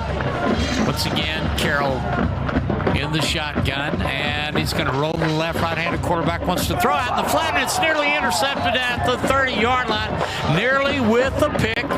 Noah Hatcher. Well, at least it's a different player this time. Your heart had to sink if it was Jason Henley again. But, yeah, that time Noah Hatcher had a bead on that out route, and the Mustangs wisely moving the pocket a little bit for Carroll to try to buy him a little bit more time, but still ill-advised pass, and Hatcher should have had that one. Henley and Beckham Paul back in anticipation receiving the punt. The punter is John Curry. It is going to be 4th and 8. 9:48 third quarter clock. Here's the snap back to Curry. He's going to get a foot underneath it. Nice high punt. Little hang time. Henley gets it. He's going to be taken down on the spot. But Abilene High gets really good field position to start their second possession here in the second half. You know that Henley has to have faith in his hands if he's going to catch punts like that with people right in his face on the returns. He'd love to have another opportunity to have an errant pass come his way while he's playing his cornerback position so well like he has tonight. I think on his varsity play, he's only muffed one punt, and that was against Midland Legacy. Pretty much everyone muffed the punter at kickoff that game. 9:39, third quarter. Eagles leading 21-0. It looks like Lakeview and Big Spring are fixing to kick off. If anything happens exciting there, gets inside the score zone, we'll touch you there. To the left, to the right. Yeah, and it's going to be up the middle. Antoine Bam Rashaw over the 40 to the 42-yard line. Bam looked like he was about to fall down from the minute he got the ball, but still kept going forward for a 5-yard pickup. Nice run from Rashaw. He's up to 87 yards rushing on 15 carries, and he did have an 8-yard touchdown in the second quarter. Nicholas Campos Rocha checks into the lineup for Abilene High. He's going to line up as a tight end on the left. In fact, the Eagles are going to go double tight end set. Henry back in the shotgun, receiver to the left, to the right, respectively. Man goes in motion to the right. That's going to be Hal. And this is Henry, carried himself. He'll get over the midfield stripe. We want to take a quick moment and remind you that the Friday Night Red Zone is brought to you by AFCO Steel. They're hiring welders and fitters now. You can visit them online, www.afcosteel.com. Good blocking. Jared Turner leading the way, and he was reaching that second level of the secondary to block before they got that hand on with it, number 24. It's Derek Taylor. And he's been on the receiving end. He caught that long pass first half and fumbled on the 2-yard line, went out the back end of the end zone. And he's made up for it with his defensive play, and then now coming away with a big onside kick recovery here to start out the second half. So Lakeview going right at the attack, 2-man in the backfield, snap.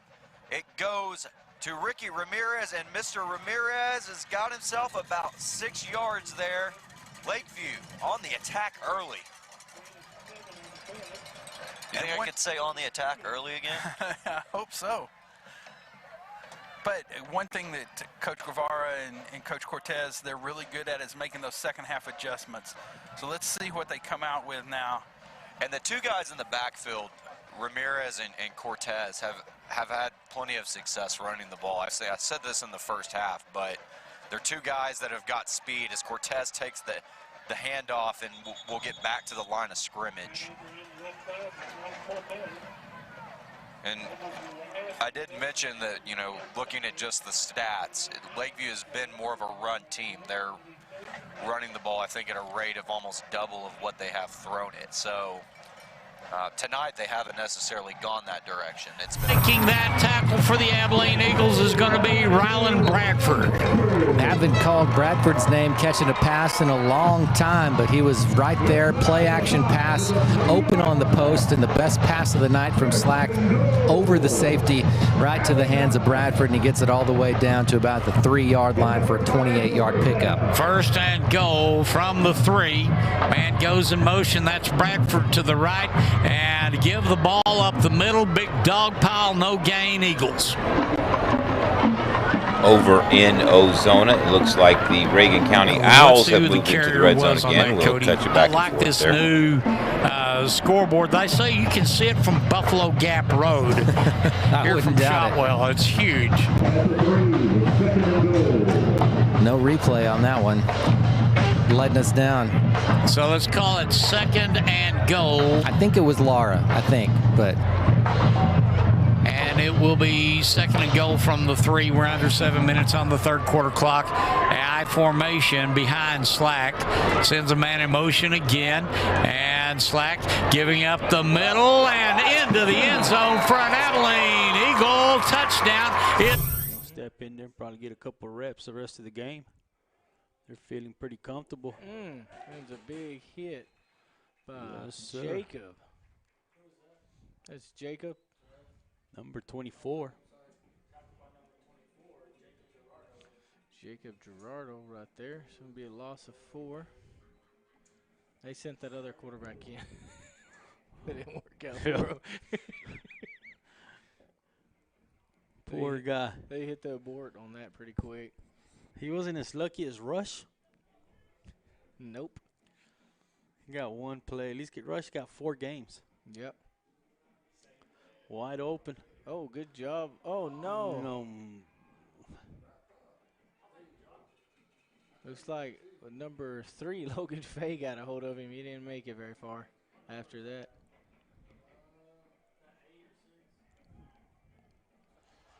Bring up 2nd and 12. Yeah, Arlen, I typically don't try to talk about officials because what they have to do is very hard, especially completely. At this level. I mean, but from our vantage point, it did look like he had the first down, and then on top of that, just from the spot, I thought he would have had the first down as well. But got a false start on Big Spring, so 5. All right, well, first down and goal from the 3-yard line here.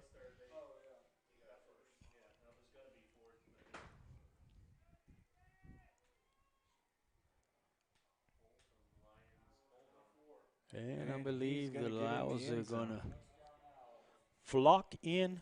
And the Owls take a 39-7 lead pending the extra point. Let's get you back over to Memorial Stadium there in Big Spring.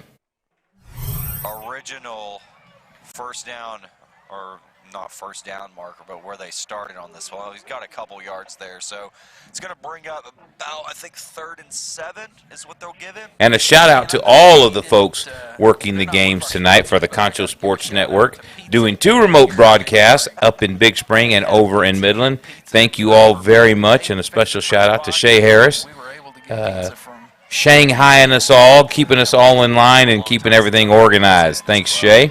Here we go, 3rd down. Quick pass by Perdone, and the Chiefs there are. He might have got a yard. The Chiefs were there though, and it was a handful of Chiefs and on the tackle. Yeah, they read it well. They felt that they were going through, and Isaiah Salazar was one guy there that came up from the pile. It looks like Big Spring's got a player down, so.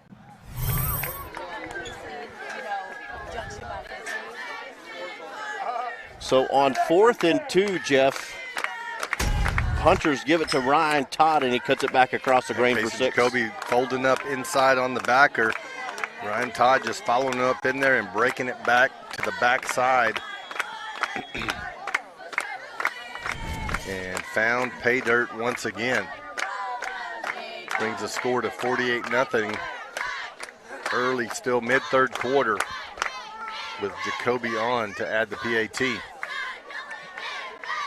Low snap. And Jacoby was just going to have to jump on it. Low snap by, I believe it's Alfredo, the deep snapper. And the point after attempt no good. It's a 48-0 lead. 3rd quarter brought to you by Mason Bank. We'll be back. Established in 1904, Mason Bank is working on our 2nd century of service. The staff at Mason Bank offers fast and friendly service with a smile. Checking, savings, and loans are just some of the many services we have here at Mason Bank.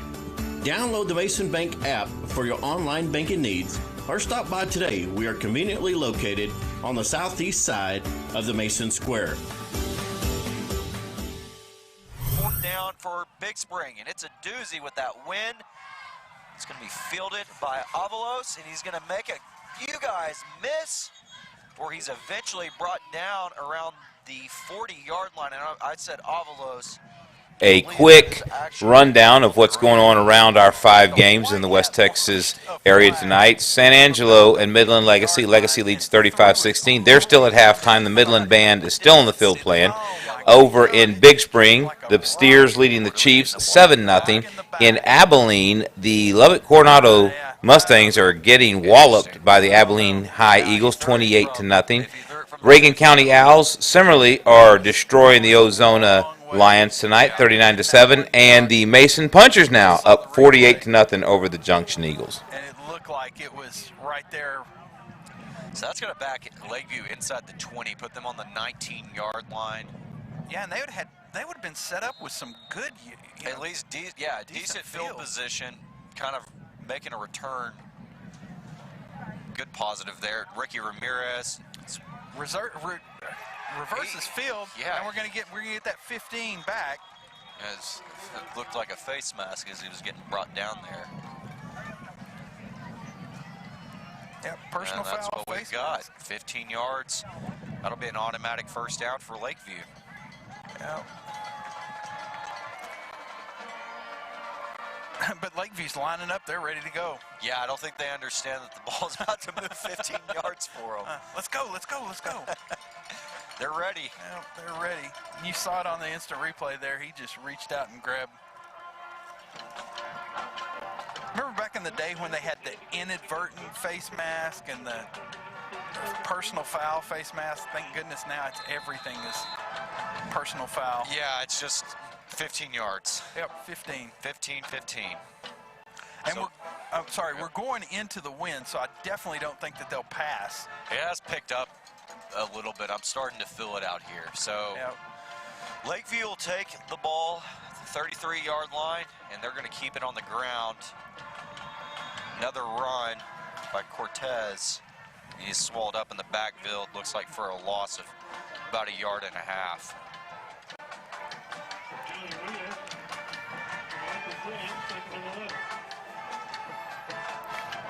2nd and 11, 7 minutes, 35 seconds left in the third quarter. Chiefs still looking over the sideline to figure out. Hey, while we have a moment, nobody's in the red zone yet, let's talk snacks. There's a brand new post-game celebration snack spot. Head to the College Hills Bodega after the game for all of your post-game snacks, especially if you're watching tonight and you're watching us frenetically switch between the games. They've got Dippin' Dots over there. They got candy. They got drinks and anything else you can think of. So go see the Bodega Boys at the corner of College Hills and Millbrook. There may be construction, but they are still open for business. Go get your post-game snack fix over there. Tell them the Concho Sports Network crew sent you. Good snacks over there they have. But they declined it. Interesting. So we'll be staying at 11 yards to go to bring up 3rd and 11.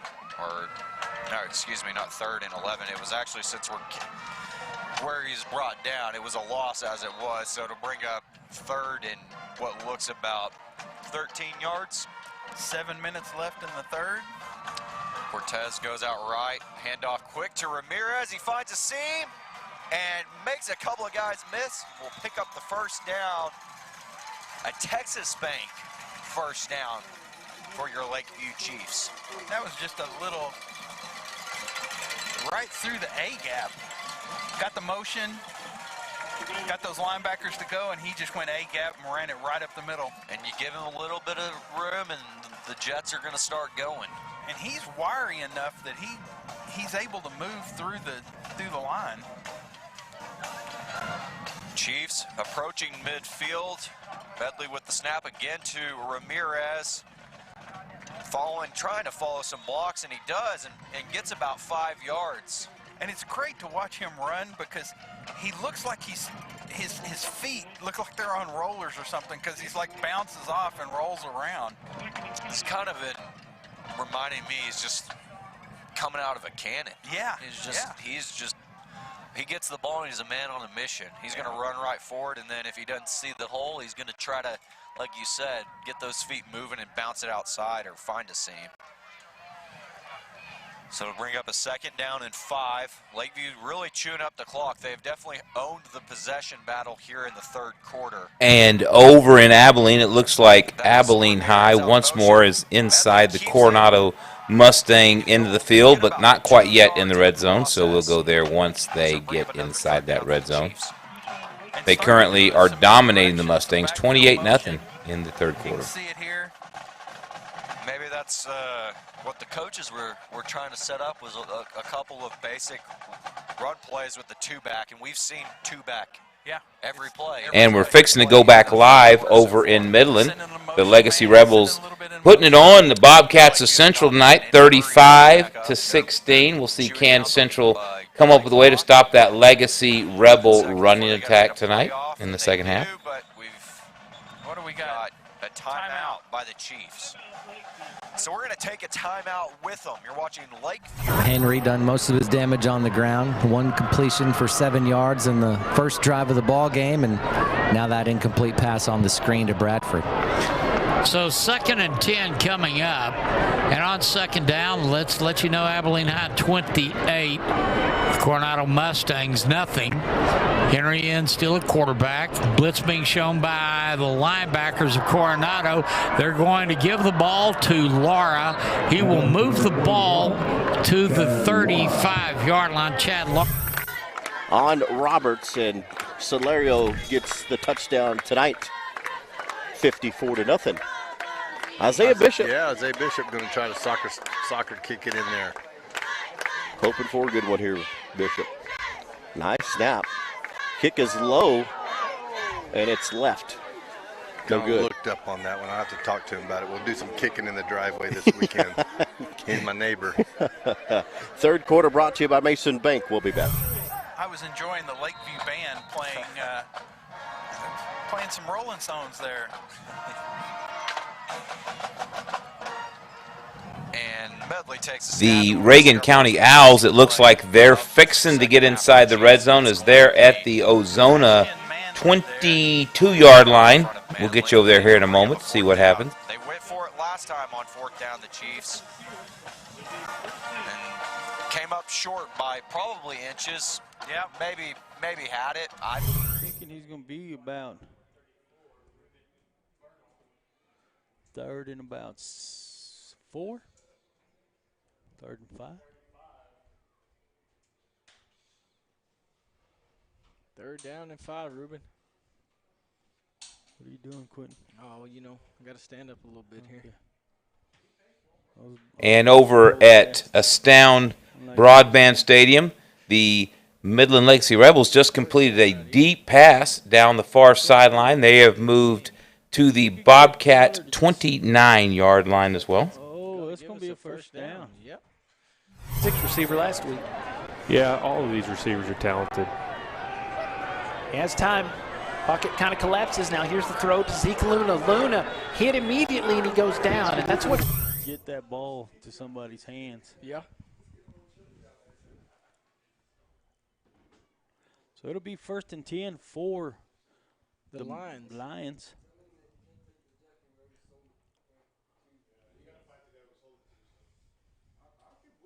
And the wind's still blowing, Quentin. Yeah, it is. And we're going into the winds. Oh, right. Close to the Shirts Landscape Company red zone. Darius Floyd says hello.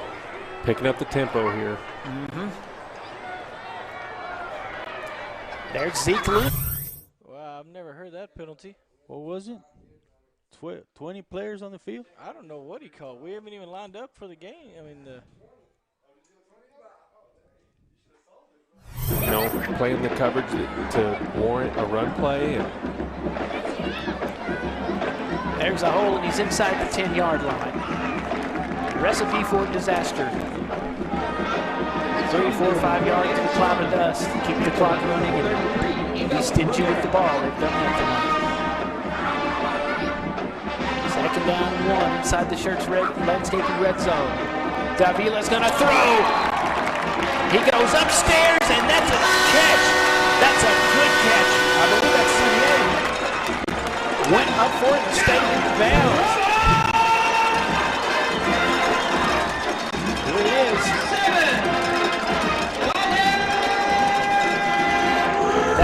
So it's going to be Second down and 15.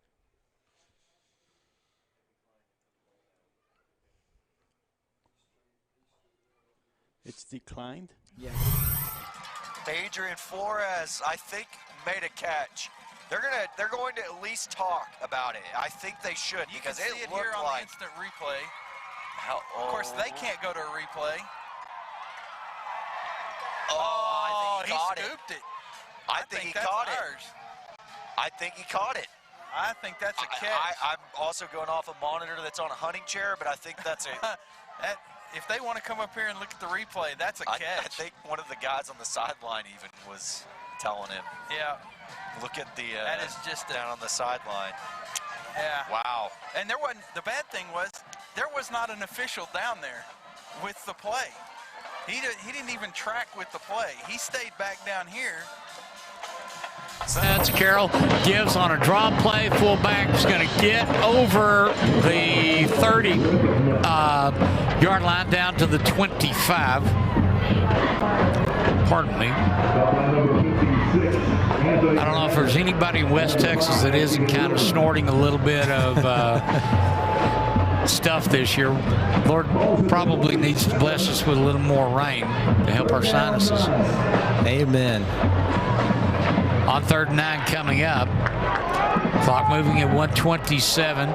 Carroll dropping back. Eagles coming with the blitz. Here's the catch by the running back. 25 inside the 20. There's the cut. 35 to the 30. To the legacy 30-yard line. What a return. Oh, don't let your temper get out of hand, please. Just when you needed a big play, special teams comes through right there. Decided to do a short kick and getting her out of containment right there. Jacoby Yates. You see, yeah, guys, you got to just walk away.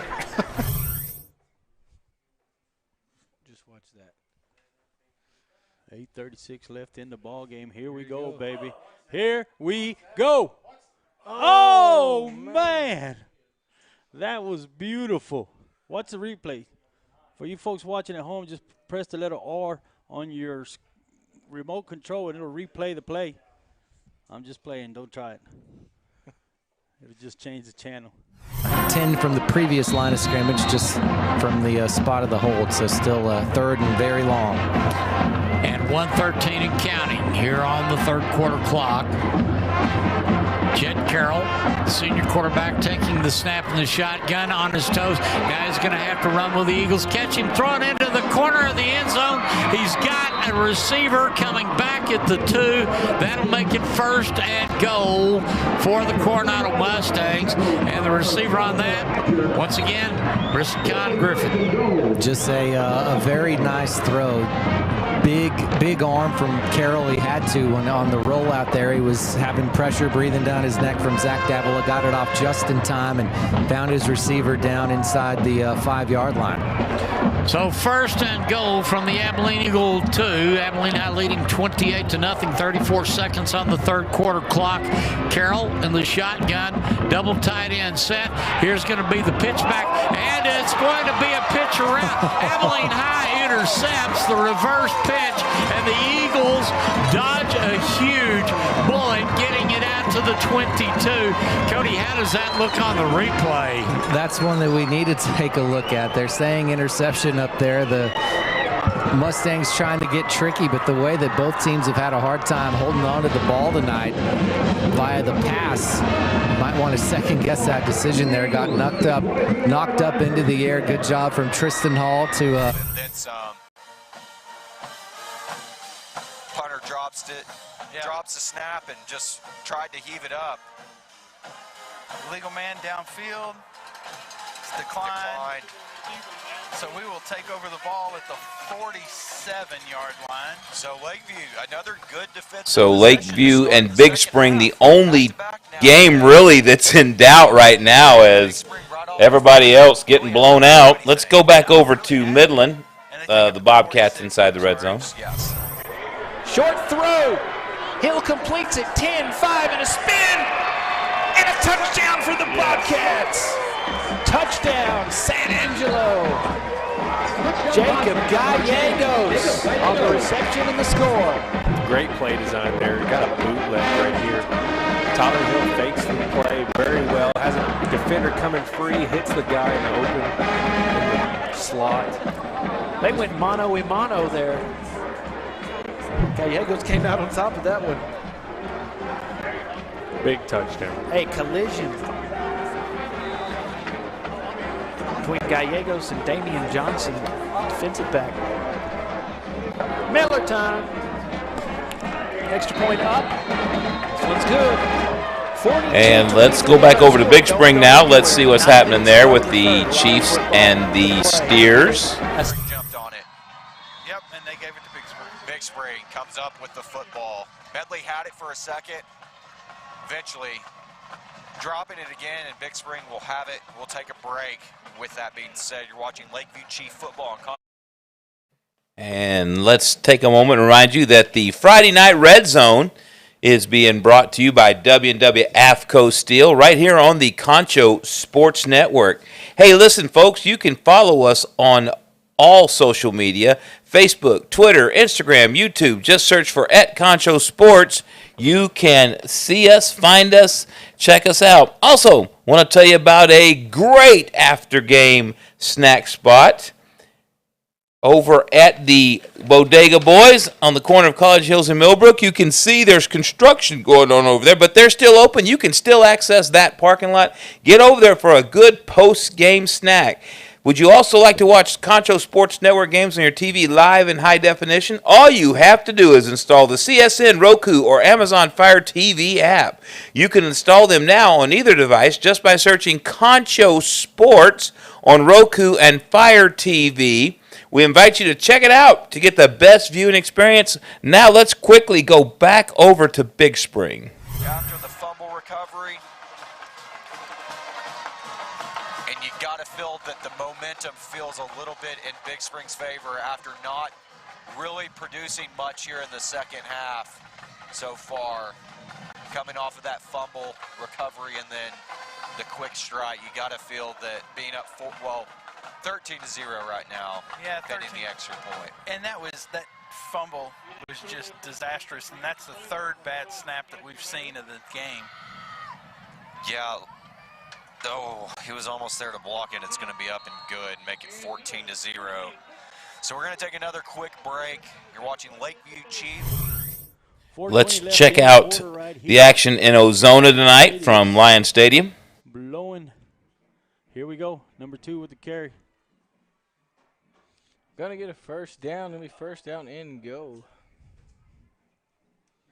You know, you open the door, it sounds like one of them Clint Eastwood Western movies outside. It's all a couple of tumbleweeds rolled down the football field. See where they're going to put it on the 4-yard line. Well, Quentin, with 3:54 left, I don't see a comeback, but I do see another touchdown coming in from the Lions. Maybe 2. Maybe.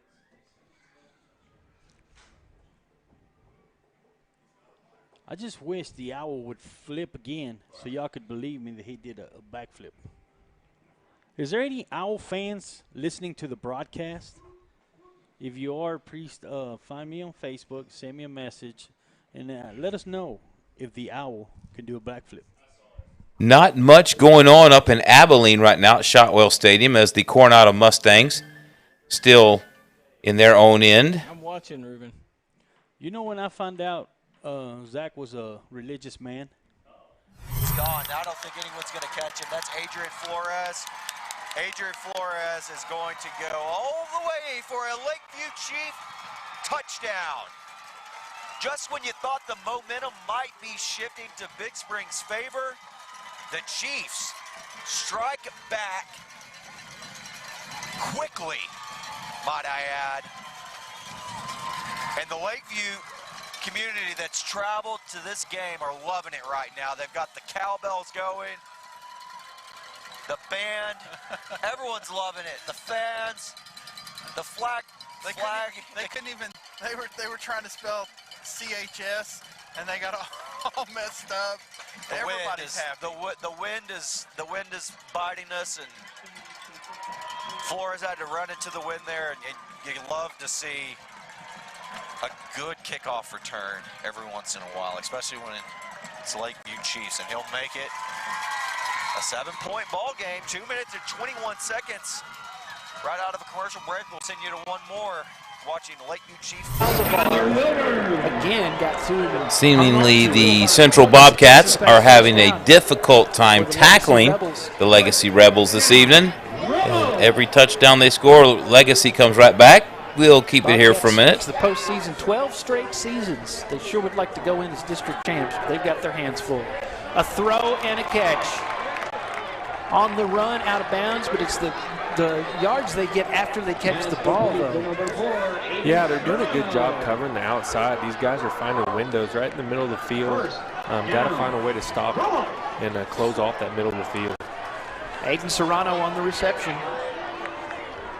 Zeke Luna, their main weapon on the ground. Here he comes.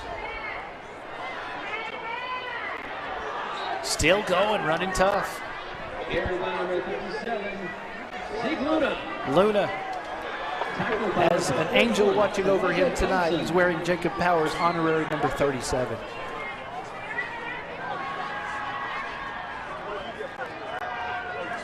Davila sets and throws. Up for it. That's an interception. It's a pick. Bobcats get that turnover. That's what they needed. Luke Gould got it done. I told you. Watch out for him. Great play right there by Luke. He's been ready to strike all night. Oh, they picked on the wrong guy. Touchback, and the Bobcats have a huge opportunity, trailing 4. The 40, the 30, the 20, the 10, and the interception leads to an Abilene Eagle touchdown. We have seen some speed from the freshman quarterback, and now we've seen some speed from the kicker/defensive end, Tristan Hall, knocking that one into the air like Luke Fisher did earlier in the season, but Hall able to take that one to the house. What a play. Very athletic. Looks like it's about a 50. It is a 50-yard interception return for a touchdown from Hall. And 9:37 on the fourth quarter clock. Abilene High's team will come in to kick the extra point. The aforementioned Mr. Hall is going to be the kicker. So far tonight, he is 4 for 4 on extra points. And his holder is going to be Braylon Badon. Here's the snap. Here's the kick through the south uprights. And it is good. 9:37, fourth quarter. Abilene High leading 35-0. We'll be back with, hold on a second, penalty flag. They'll mark that off. We'll be back with more. And add 2 minutes onto that. And that you see right there, Juan Ortiz trying to grab him with that one hand. If he's got both his hands, that guy's not going very far. Perfectly read. And it looks like he might have only had a yard there, Arlen. Yep, maybe a yard.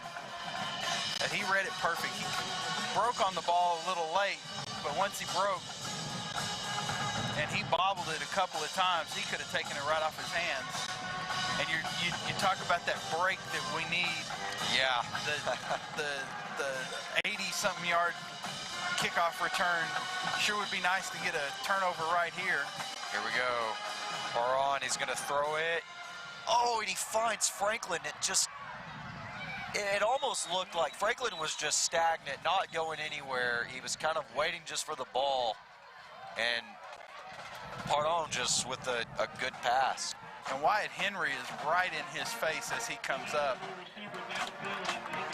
Oh, okay, we're coming back. Coming back. Legal man downfield, or a legal receiver downfield. That's huge for Lakeview. Because that was... Tyler could have a touchdown. We will see. He just chucks the ball to a fan. I think it's coming back.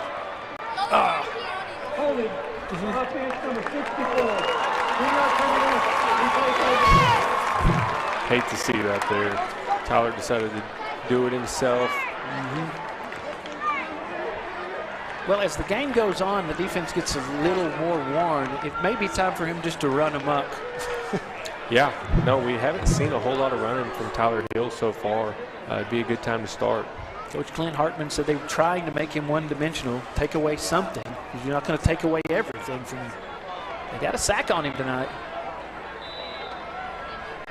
This team, district champs last year, undefeated district champs, they lost, I believe it was the second round of the playoffs to South Lake Carroll. And man, as good as this team was, Carroll, it's just sometimes the differences in levels. Good opponent. Tyler Hill takes the snap. Rush coming hard. Hill throws the middle. That's caught.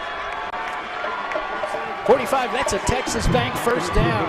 Good throw right there. Lee brings some pressure. I'll tell you, the offensive line has done well. He had him in his face that time. That was a nifty catch by Seti Fuentes. How about it? A great throw and catch. It's like that interception. They had to wrestle for the ball a little bit, you know. Both teams have played very hard tonight. It's been a hard-hitting game. Hill pulls it back, throwing, incomplete. Well, he wanted to hit Jacob English. He might have it laid, or he's brought down around the 40. Lakeview just picked off the Steers as the Steers were driving into Lakeview territory. We'll keep it here for a moment. If the Bobcats get inside the Midland Legacy scoring zone, we'll take it back over there. Mason leading 60-0 now down in Junction, Texas. 2 seconds left in the third quarter. Big interception. We've seen turnovers galore tonight. Oh, but wait, what are they? Oh, okay. They're just saying he stepped out. Yeah. Okay.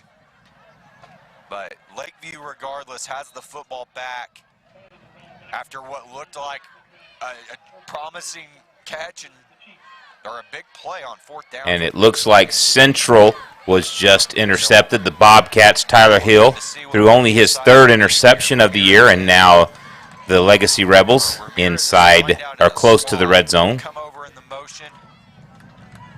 Medley will keep it, and he's brought down at the line of game, and that's going to end. Number 44 on the Legacy Rebels, trying to do his best, Deion Sanders, only a lot slower than Deion. 14-7. We back with Lakeview Chiefs football. Coverage to be right in the lane. Untimely interception. We trade interceptions here in the third with 4:13 to go. Zeke Luna has a big hole to run through. That's a Texas Bank first down. They get a little chippy. Of course, Saldivar brought him down. So Permian, I need to get the score here. Taking on Friendship tonight. That's a big one. Yeah, big matchup. Have several games on the red zone that you can keep up with on Concho Sports Network. All this happening at once. Chiefs and Big Spring also live. Next week, Permian visits us. That's going to be huge. Early at Wall and the red zone. A lot of stuff coming up. Be sure to follow Concho Sports Network Facebook. Got the Twitter, the YouTube channel, website. Keep up with us. That's a Tyler Hill move, and that's a stiff arm. Davila, man. That was Seth Mariano. He put Seth Mariano down with that stiff arm. He did. That was a good move right there. Ooh, that was LaDainian Tomlinson type stuff. Haven't seen him do a whole lot of running tonight, but when it matters most, he pulled it. He can flat play ball, just a junior. And he just runs the offense so well.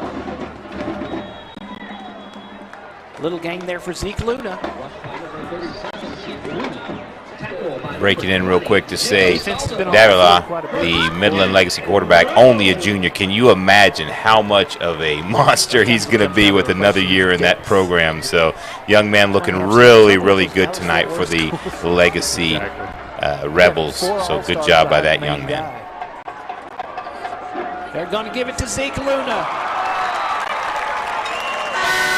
wearing that special... A little bit of yardage there, but it's going to bring Let's check in here at Big Spring with the Chiefs and the Steers. 14-7, the Steers on top right now. So 4th and 3. Lakeview's got a decision to make because you got the wind. Last 4th down, we saw the confusion, and then it ultimately led to the turnover, the fumble.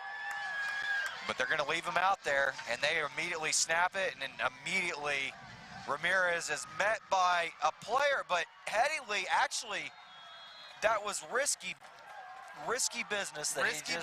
Risky business, but Manley was open, and while you don't want to do that, he doesn't allow them to throw him back 5 yards. You don't give better field position. No, and the way the Let's go to Abilene, Shotwell Stadium now. The throw to the right, and he'll throw towards the Eagle band in the stands. Not the correct read, to say the least, on that throw. Well, when you look at the Sousa horns, they probably could be a good target. Fourth out coming up from the 36. Really, if you're Coronado, you're going to go for it to just try to get the first. And that will be near the 30-yard line. Vasquez seeing the coaching staff send in a play. As 3 to the left, once again, single receiver to the right. Vasquez in the shotgun, 3-step drop back, and he's going to throw way downfield. He overthrew his receiver and covered traveling high Noah Hatcher. Ball will go over on downs at the Eagle 36. And so no harm comes of the muffed punt by the Eagle return team, and now they get the ball back and an opportunity to take some time off of this clock if they can keep running the ball like they have so far tonight. Abilene High, one of their better running performances of the season. They're up to 214 yards rushing in the game, and that's by far their best total of the season. The top before that was the 152 that they picked up against Lubbock Monterey and the 148 against Caprock a couple of weeks ago. 7:04 and counting here in the fourth. Dylan Slack in at quarterback now. I formation behind him with Laura and Rashaw, and Slack hands.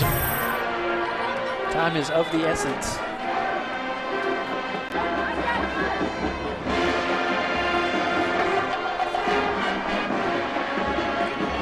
Now, games like against big teams where it's a big game, a lot of fans, when it gets noisy, there's special signals y'all use when you can't hear.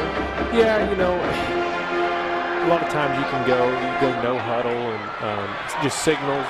Don't have to say a whole lot as the quarterback, but a lot of times, in these key matchups and key plays, key moments, you don't really hear the crowd a lot of times. Just try to cancel it out. Tyler Hill, a lot of the fans of Wiley and commentators thought he'd been sacked that last play. He thought he was sacked. He said he heard the Wiley fans screaming, just thought, well, I'm sacked, and then he just wasn't. One of those miracle plays. Yeah, he heard him and thought, well, I'm in trouble. Yeah, that's why we love the sport. All kinds of things can happen. You never know. And Big Spring is now inside the red zone. Let's take you over there.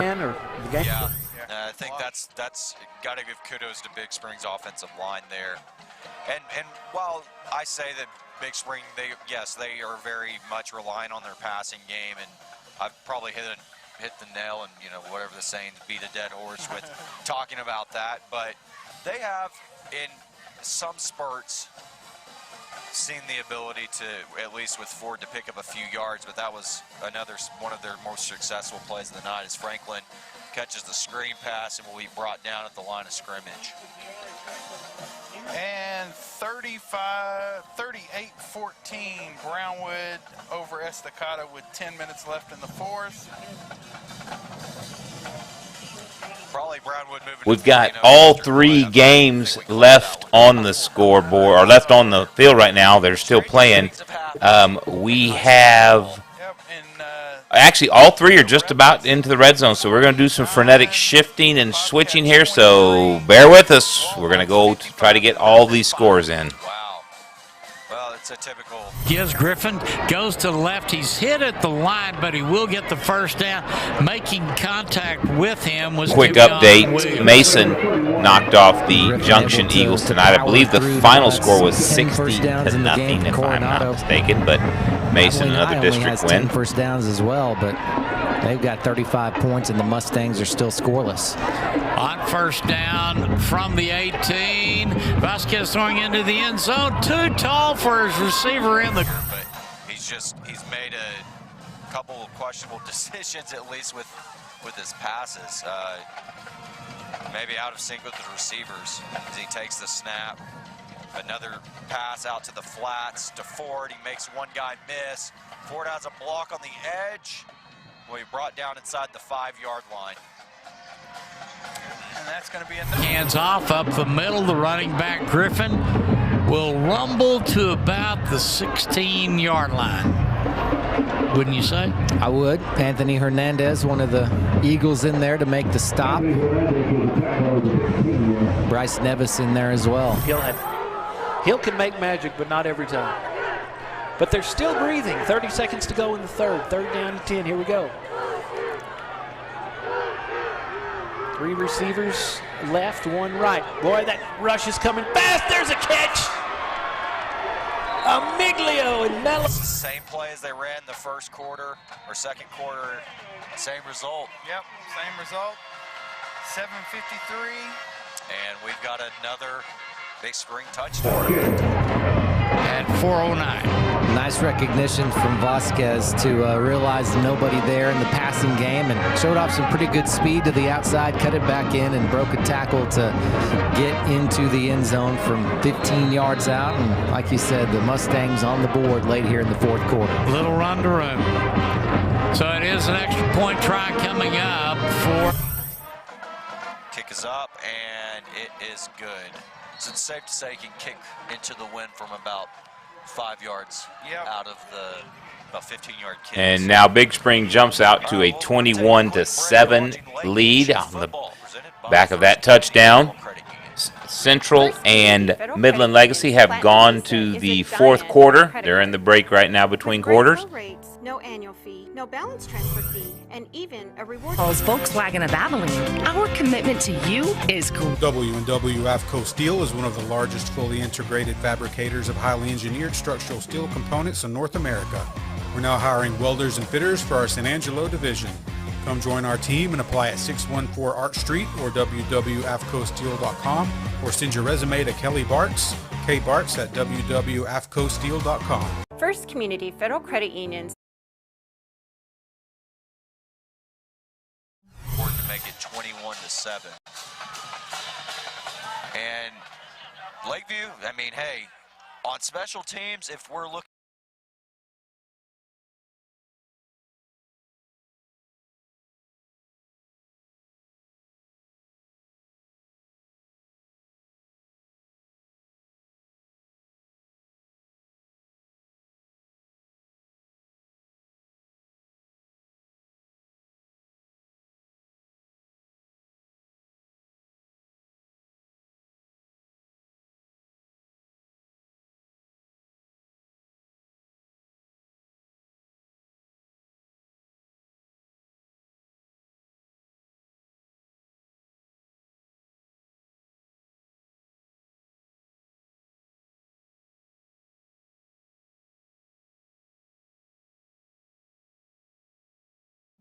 Lakeview will take over at, I believe, the 47.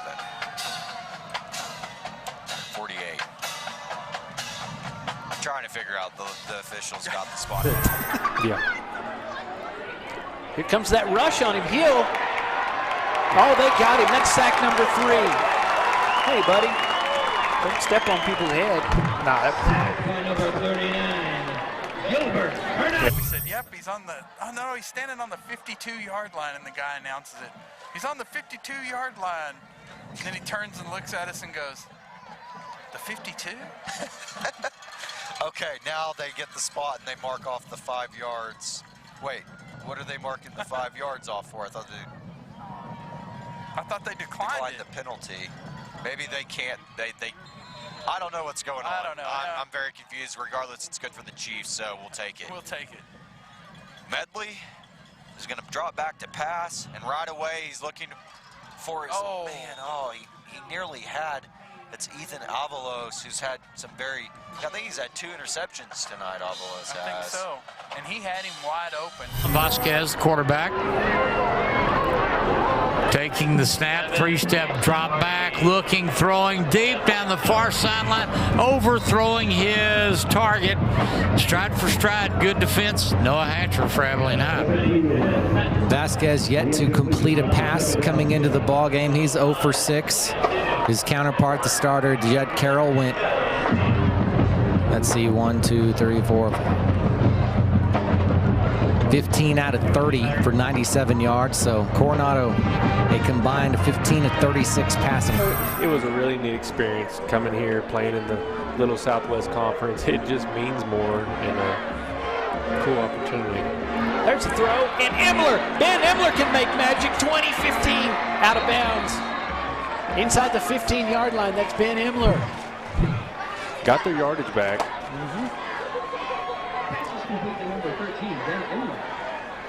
A lot of guys that can catch the ball and run with the ball. It's just really tonight, I guess what has made the most difference, mistakes and not tackling.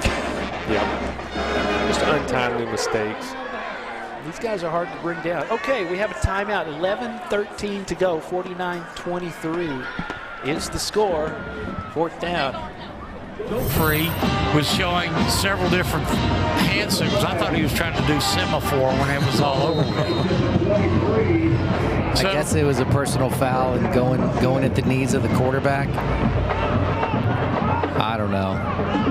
Let's say 1st and 10 for the Mustangs at the Eagle 23. Vasquez rolling to the right, looking, and the ball's going to be deflected away by the Eagles secondary. And so that typically going to get holding. Yep. So offsiding penalties for the Chiefs keeps them at the 50-yard line with a 3rd down and 14. Under 7 minutes to play, 6:58 to be exact. Lakeview down 21-7. They need a big play here. Medley with the pass. He's got Manley, and Manley comes down with it on the 20-yard line. Pass interference. It's either a Be like you. Absolutely. We're going to go back and forth between Midland Legacy and Big Spring now as both teams are in the red zone. Starting with Hill. There's a throw. If the receivers couldn't get it in the hands of got a flag. Just a delayed. Here he comes with the call. Pass interference. Declined that. Of course yeah. you will. Which, you never know. I mean, with the way that things have gone, maybe got a hand in there, hooked him. I didn't know.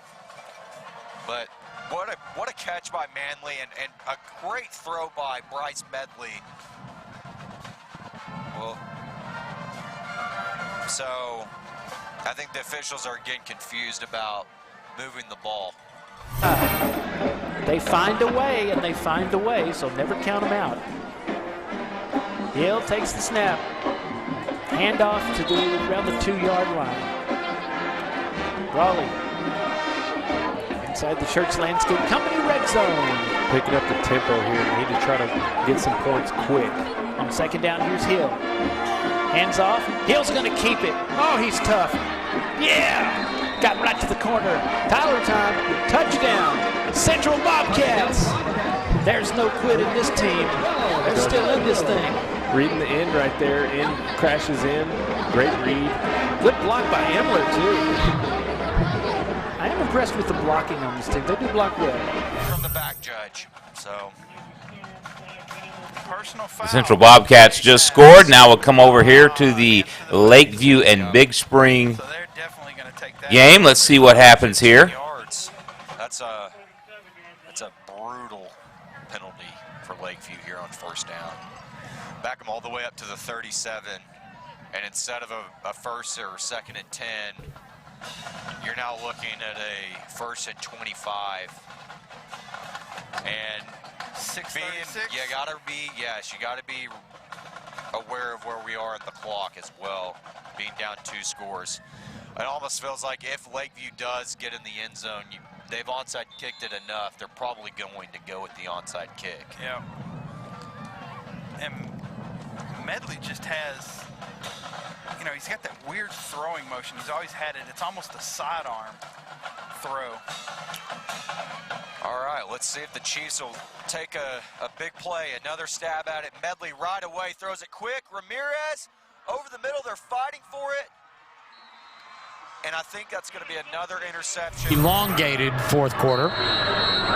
Game moved quickly until we got to the fourth. And right now, the Mustangs trail by 28.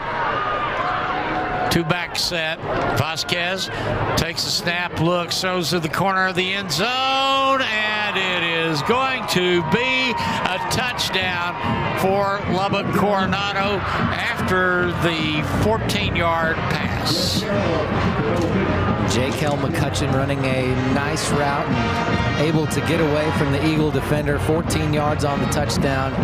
Too little too late for the Mustangs, but they've got to be encouraged to finally get a little bit of offense going, at least here in the fourth quarter. And so now the point after try coming up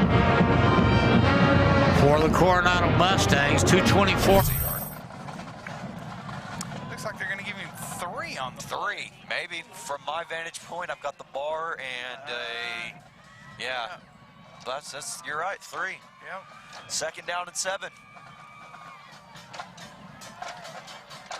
And they're just going to let that 25 seconds, let that play all day long. Reset it and go. And if you can gain 3 yards like that every play, and you know, it is kind of is what it is. It is what it is. All right, they're going to call the same toss out there to Ford, and Ford is close to picking up the first down. I think they're going to spot him. Nah, I think they're going to give it to him. One official standing like he's a yard short. The other looks and he says, we're short. We're short. All right, we're short it is. We're going to call it short.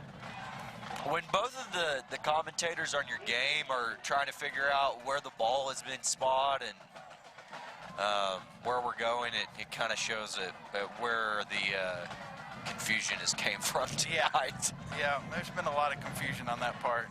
It's not all us. Yeah, that was, yeah. I'm not scared to say it. I love officials. I'm a big official guy. Repeat that. First down there for Big Spring on the same little toss out in the nasty back. And they're just going to do this all the way down. I really think they might do it. They've got a lineman. When I say nasty back, so pretty much what they're doing is when you see them in this formation, he acts as an additional blocker, but typically he's either said the most violent single play. All 3 of our games remaining on the air right now. Pretty much not in doubt. If you're a Central Bobcat fan, if you're a Lakeview Chief fan, or a Lubbock Coronado fan, probably going to be disappointed tonight, but we'll keep them here. We'll keep tracking all of the games until they all go final. To be exact, and start off in Coronado territory. Well, the officiating staff is having a zebra conference there at midfield, and they'll get together and discuss the particulars on that. And now the head linesman is moving the chains towards the south, and it will go against Coronado. And what's the rest of that? Personal foul for targeting, and the player who did the targeting is out of the game. Have you ever been that player that's been ejected? I haven't. You feel like the most lonesome guy sitting on the bus by yourself in the parking lot. I hear. I've heard your stories, and it doesn't sound like you hear. But at least in this guy's case, there's only 2:21 left to be lonely. So it will be 1st and 10 for the Abilene Eagles. Dylan Slack will be the quarterback. Abilene now leading 35-14. Those are just urban myths. They're not stories. 2:21 left from the 36-yard line. Here come the Eagles. And the officials stop it before the clock gets started. Timeout is called by Coronado.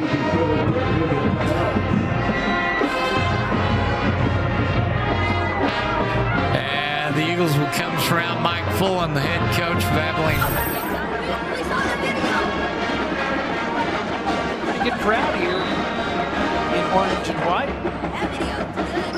Making the trip. Thanks to everybody watching here and around the world. We appreciate it. Snap.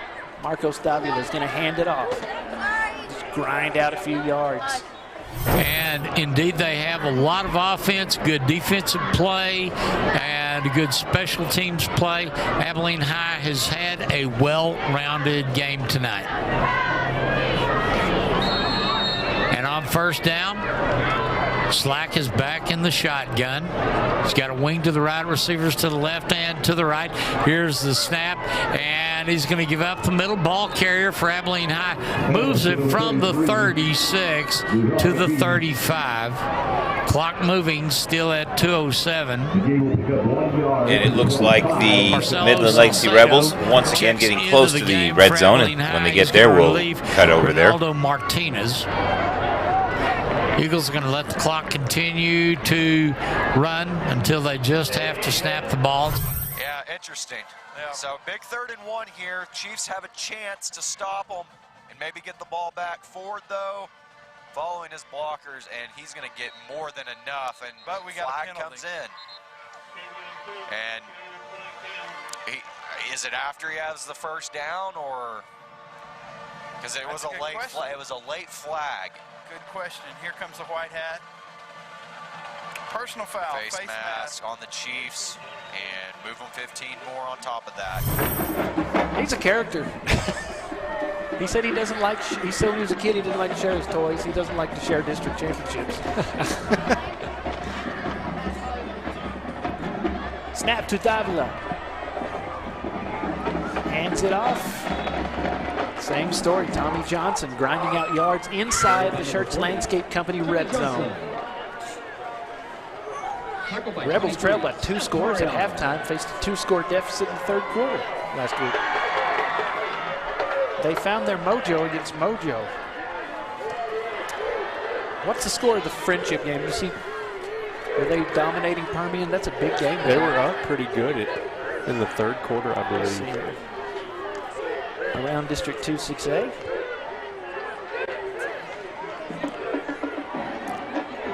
Cat's still hitting hard. Tommy Johnson doesn't want to go down.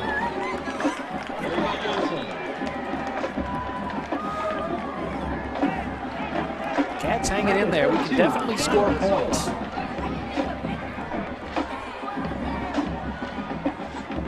Clock at 5:45. Rebels taking their own sweet time. Taking their time. I think their backup quarterback's in now. Yeah. It's going to be 14. Yeah. Jaden Rogers, sophomore. Got a junior quarterback, Davila. Division 1 and 4A Division 2 state champs meet up in a district game. Yeah, in a district game. And there was talk there for a while of Lakeview having the potential to go out and be in a district with Brownwood and China Spring and La Vega. Stephenville, not Stiga, it was La Vega, combined 2 words, yeah. Just La Vega, who has won plenty of state championships in their own right. So right, so I think they won the year before. Yeah, they've won multiple in the last decade. A little Southwest Conference, though. No, I mean, high school, especially in this conference, it's hard to beat. Gonna keep it. He's gonna spin. He's gonna spin again. He's gonna score. That's your sophomore right there, Jaden Rogers. Was in San Angelo and was looking at where and Coach Guevara is going to. And real quick update, it's gone final at Shotwell Stadium, Abilene. The Abilene High Eagles, 35. The Lubbock Coronado Mustangs, 14. So congrats to the Abilene High Eagles for a big district win there. We'll keep it between the 2 games, the one in Midland, the one in Big Spring, until those go final as well. Because could have very easily, Brownwood honestly got it probably pretty good for themselves, even though they get split up from Stephenville and a rival, but you can always play that game in non-district. Oh, yeah, you can play it in non-district, and they played it in non-district, and it was a great game. And you can always see them in the playoffs, so. Absolutely. Never goes away. Rivalries never die as long as you don't let them. Well, and I think that breaks Stephenville's 23-game winning record. Wow. I think I'm pretty sure it was 22 last week. So a big dog falls. Can Lakeview get the big dogs off the field? right now. We're at 3rd down and 10, a minute 48 left. When I said the big dogs, the 2 big linemen lined up in the backfield, and Ford is going to take the toss right as he always has. Pulling a little Tony Romo magic out of my pocket. He only gets, he gets several yards, about 8, but he didn't get the 1st down. So it'll bring up a 4th down, but with the play clock winding down in 40 seconds, well, as it started, and about 3-second difference from the 125, and then add 3 seconds on, you got the play clock. So yeah, and Big Spring would definitely let it roll down. Probably call a timeout. Call a timeout. Yeah, that's what I would do. And if not, then they're going to get up here and run it and get this thing over with. That's what they're going to do. They're going to throw it, and here's the throw. And it is caught. It was well covered. It looked like the receiver didn't even really know what was happening. Yeah. That's Jalen Martinez there, who makes probably, it is the game-winning 1st down. But it's interesting that that was the decision they made out of the toss, was to throw it out of the toss instead of maybe. During the break, we're saying I could have sworn he was going to fake the toss and have a tight end on the left. Tight end runs right up the middle, and you're playing that toss every play, and you probably got a guy that's open. But I think the Chiefs were they were aware of what was happening, at least defensively. They were, and I don't know what the game clock wasn't right. Wyatt Henry had the coverage. He could have knocked it down. Well, this is going to go down as the Chiefs' 5th straight loss, but more importantly, it's their 3rd straight district loss. And wow, coming back. Well, this is getting serious. They're playing mad, but that one's going to go right down to the wire, too. Have some good games on the Red Zone, too. You want to check out the Concho Sports Network. Next week, Henry Orange versus Mojo at home. And it's gone final in Big Spring. The Steers come away with a tough home win, taking out the Lakeview Chiefs in district play 21-7. So we'll keep it here the rest of the way till this one's over and before we sign off. 3rd and 8 from the 27, clock ticking at 3.5.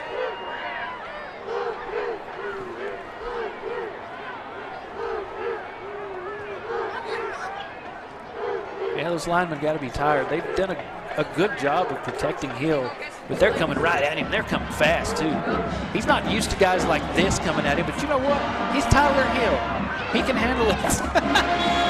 Yeah, the O-line's done a great job. He hasn't really had a whole lot of opportunities to scramble. They've kind of contained him in the pocket, but right there, doing what he does best. I tell you what, he had a guy, it's a Camden Minahan. Defensive lineman junior was coming fast.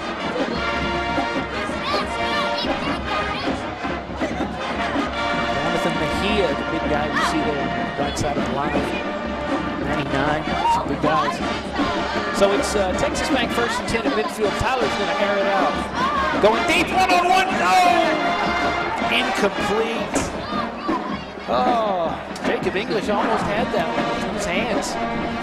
Tough play there, had him open, just couldn't connect. Great protection again. On Concho Sports Network Live, Big Spring Steers have defeated the Lakeview Chiefs. It was a good one, though, 21-7 in Big Spring. Lubbock Estacado falls to Brownwood 52-14. Brownwood just running through that district, man. They are on a different level right now. Tyler Hill throwing right. English caught. Inside Rebel territory. Under 3 minutes to go. 2nd down. Taking what the defense gives him. Loomis leads Pampa. Canyon Randall has defeated Canyon. It's like a cross-town showdown type of thing. I love those. Permian ahead by 1 over Friendship. We'll keep you posted. 3rd down and 5. Hill throws, and it's starting to become that kind of a night. Yeah, tough drop there. Fuentes couldn't hang on, and we've got a guy down. Is that Junior? Trainers coming out on the field. And the San Angelo faithful, they're hanging in there too. And the band sounds good. Great football Friday night. If you're a Bobcat fan, hope you enjoyed the broadcast. May not have enjoyed the outcome, but it's back to work next week. And it's going to be live. It's going to be a big Friday night. Big game.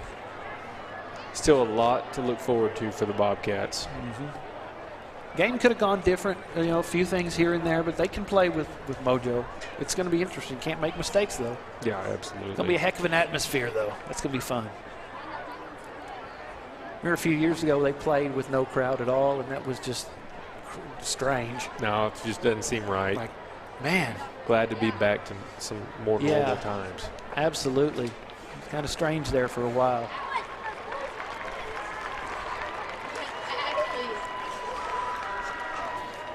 Permian next week, then Friendship away. We lost 69-28 last year, but it was lopsided. And this hasn't been a lopsided win, really. We've been in it. Just hats off. These guys are playing like the district champions that they are. I'm not going to just give it away. 4 straight district titles, 2018-21. But Central had claimed a share of 5 consecutive district championships from 2013 to 17. That was kind of a changing of the guard. Like, now there's a new top dog in West Texas, and they're trying to get back to that. But this is competitive. That's why it's the Little Southwest Conference. Hill throwing, caught, and out of bounds. Cedric Fuentes takes a hit out of bounds. That'll move the sticks. It's a Texas Bank first down with 2:23 to go. Still 2 timeouts for both teams. Good throw on the run. Need to put some more points on the board, get an onside kick, put some more up there. Yep.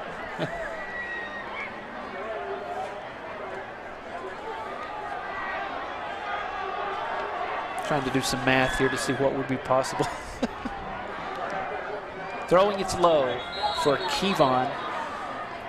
Incomplete. Stops the clock at 2:18. Thanks to Schertz Landscape Company, Texas Bank. Of course, First Community Federal Credit Union.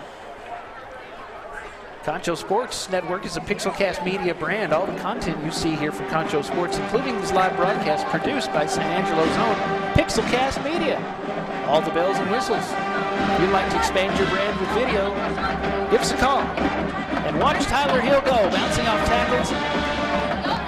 Shoestring tackle there, sends him rolling out of bounds inside the 30-yard line. Pixelcast Media, if you would expand your brand, give us a call. Get your story out to the world. No one in San Angelo doesn't like Pixelcast. 486-0300. 486-0300. Give us a call, Pixelcast Media. Early at Wall next week. Those early Longhorns are coming along, Yeah, that'll be a good game. It is 3rd and 1.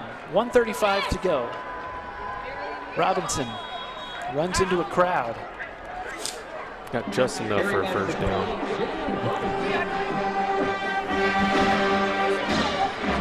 4 straight district titles. Wow. They want another one.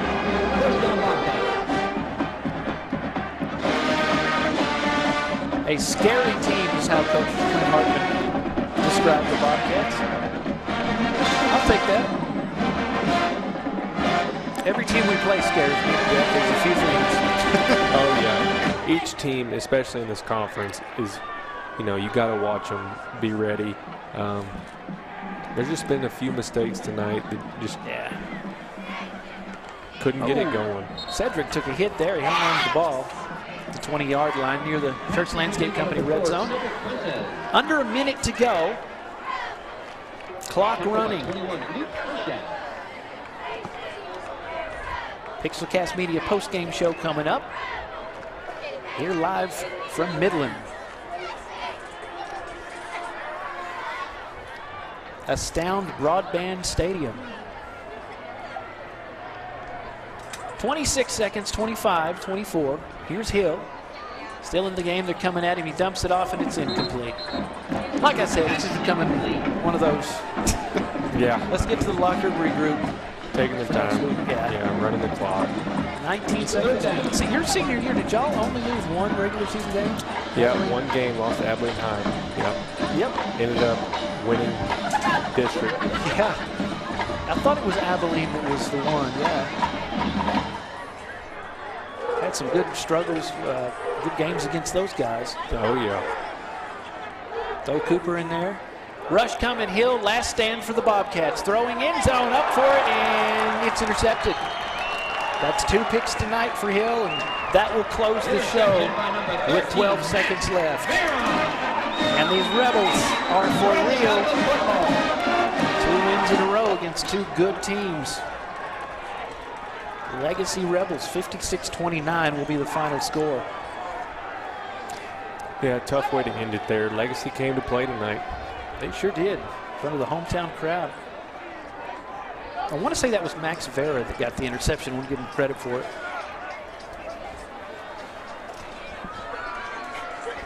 A lot of guys that contribute to these wins that you don't hear about as much. I know Coach Hartman was talking more about that. Guys down in the trenches. He said junior special teamer Jace Colmia impressed him, and his dad played at Permian, so that kind of tradition around. Yep. Here's the handoff with 9 seconds and the tackle. That should do it. We shake hands and get the. And that will do it for this episode of the Friday Night Red Zone, brought to you by AFCO Steel. We hope you enjoyed the 3+ hours you spent with us tonight. Going actually almost 4 hours now. It's 9:55 p.m. No, 3 hours. I can't do math. I don't math well. But thank you so much for joining us tonight on the Red Zone Network. We hope that you enjoyed this broadcast. You can check us out on social media, Facebook, Twitter, Instagram, YouTube. Just search for @Concho Sports. Follow us, like us, subscribe, all those good things. Stay tuned throughout the week to our social media, as we will be telling you what games we'll be featuring on the Friday Night Red Zone 1 week from tonight. 7 days to be precise. You don't want to miss it. Once again, thank you, AFCO Steel, for sponsoring the Friday Night Red Zone. We'll see you next week. Take care. God bless. Have a great night and a great weekend.